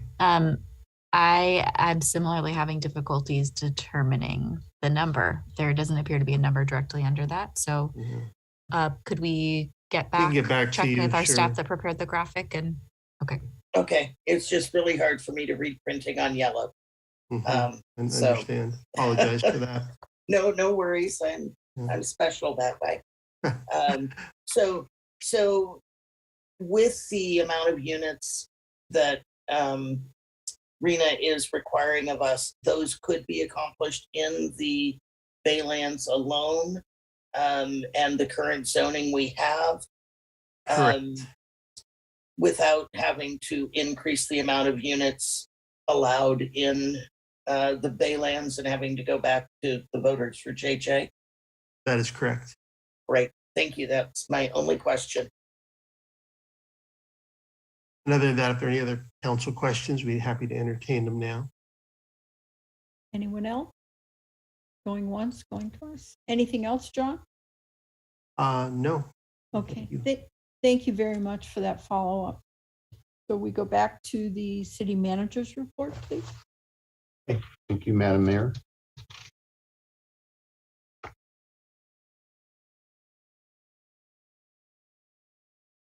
City Hall hours changed as of today. We are now open Mondays and Thursdays from 9 a.m. to 4 p.m. We'll be looking at potentially increasing hours in another month or so, but we did add 3 additional hours on each of those days.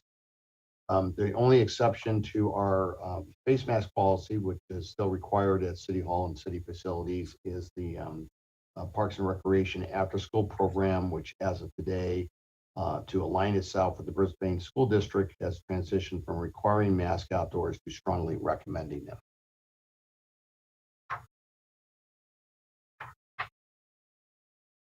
We have a couple edits to the March star that went out, and we'll try to get this information out through other mediums too.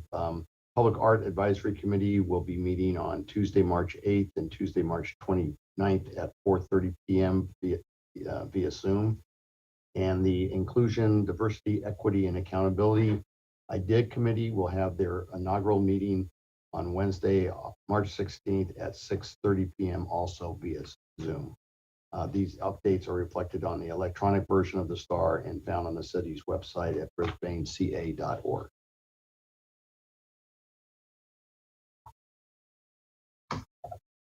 The notice of preparation hearing on the environmental impact for the environmental impact report for the Sierra Point Towers, the project that's being brought forward by Health Peak, has been released, and a virtual scoping meeting will be held on March 15th at 7 p.m. Meeting details can be found at brisbaneca.org/meeting.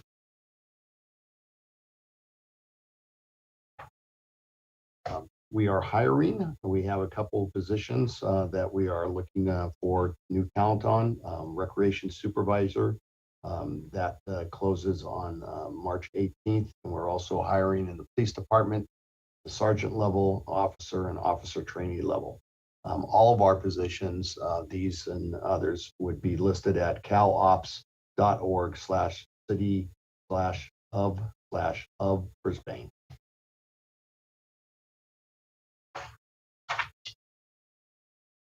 And not that we haven't talked about enough housing tonight, but just to remind everybody that you can learn more about our housing policy in Brisbane at the Housing Element Workshop for the Planning Commission on Thursday, March 10th at 7:30 p.m.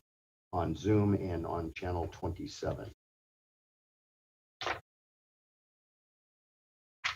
Just a reminder, we still have funds available in our program for rental assistance.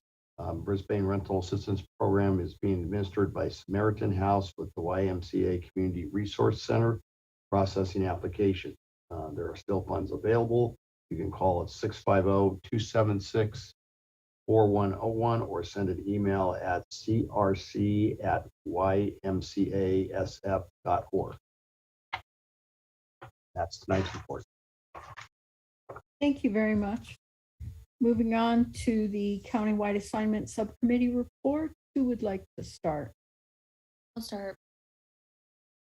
Councilmember O'Connell and I had a cannabis subcommittee. Is it ad hoc?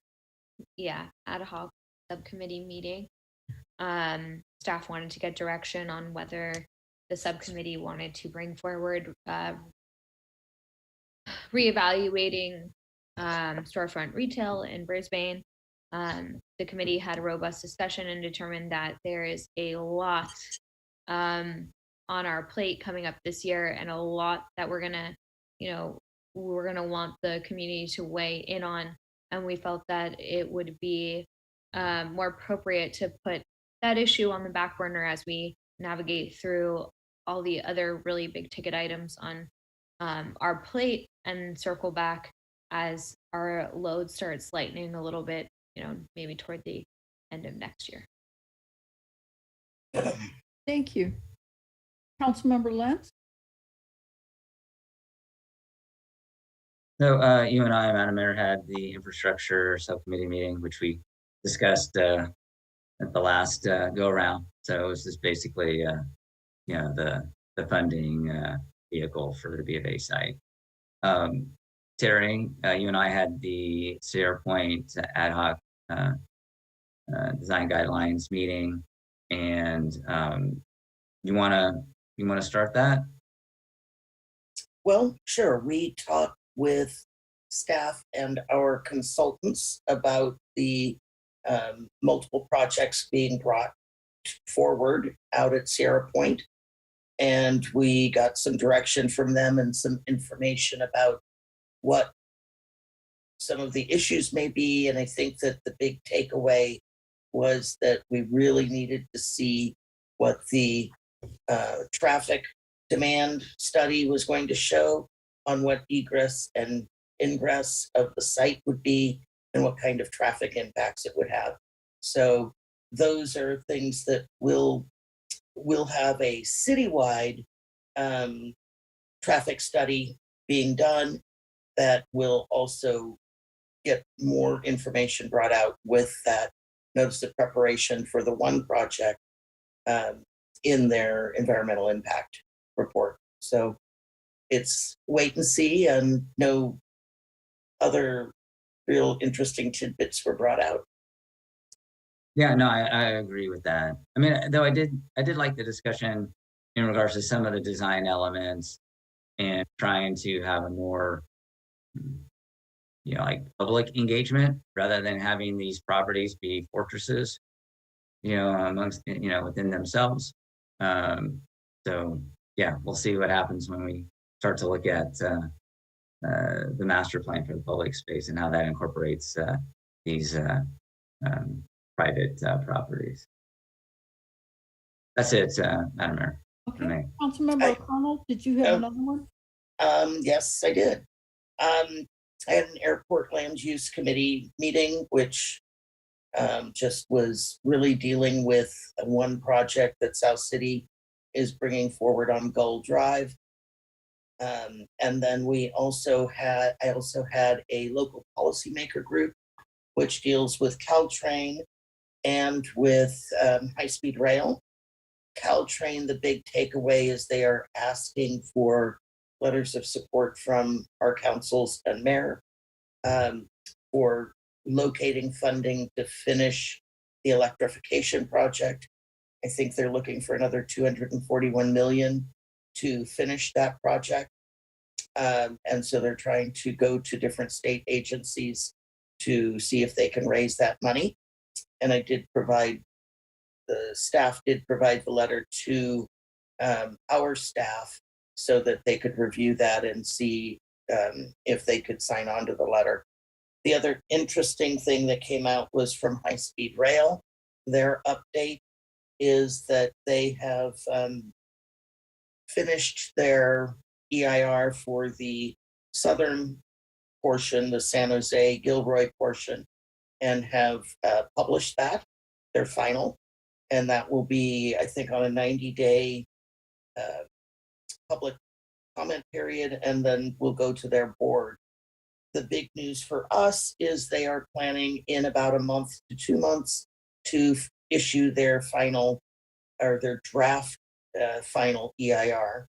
And so that will open it up for public comments, and we will get to see how they respond to the copious amount of comments that we submitted on their EIR for the San Francisco to San Jose portion. They seem to think that it's going to be just rubber stamped, but we will see how that plays out. But expect some fireworks in a month or month and a half when that gets published. And I think other than the cannabis and the design guidelines, those were my only subcommittees. Thank you. Councilmember Cunningham? 0 reports for this week, but next week I have 4. Okay, well, you and I'm gonna then open up, we had a planning issues subcommittee. And that was about the Objective Development Design Standards project. We talked to staff about potentially moving forward on SCRO and R3 district, but we did want some further reflection about NCRO, which is visitation. We felt that there was a need for further discussion there. Karen, did you want to add anything to that? Yeah, so when you slice it and dice it and you actually look at the map of what's available on visitation, the number of really small 25-foot properties that could potentially in the next 10 to 20 years come up for redevelopment, there's only a few. So we probably need to bring that whole thing back to council with that map and all of us sit down and discuss, here's what's available, what are the possibilities, what do you really want to do moving forward? Do we change the use there or what do we do? So that one's going to come back to the entire council. Right. And in our meeting, we also, we went over, there's an annual progress report that we have to make to the state on the general plan. So reviewed a lot of the line items, the status, and to just kind of clarify the implementation of those different objectives. So we went through the whole thing. All right. I had a Peninsula Clean Energy meeting on the 24th, and it was mostly a major discussion having to do with diversity, equity, accessibility, and inclusion, which Peninsula Clean Energy formed their own subcommittee for that. But there was also a lot of discussion about labor policies. And this comes up because people may not realize Peninsula Clean Energy enters into utility scale projects, is what they call them. And those are generation projects that might be a solar farm in the desert or purchasing geothermal from the state of Wyoming. And there's more concern about the environmental impacts and also the impacts with regard to those local communities in terms of how much we deal with fair wages, supporting local contractors and businesses in the process. So there's going to be more of an emphasis on our taking a really good look at each of those projects when an RFP is put out for an energy generator. And then also with regard to Peninsula Clean Energy has a lot of projects within San Mateo County and Los Banos, which is now part of it. And there was an emphasis about increasing procurement using local different business enterprises and contractors and trying to make this a benefit back to the community as well. And just noted for anyone that's interested, Peninsula Clean Energy still has 97% of Brisbane residents as customers, which is very high. So let's see, we move on to written communications. City Clerk, do we have any written communications to report on outside of what you've already mentioned earlier?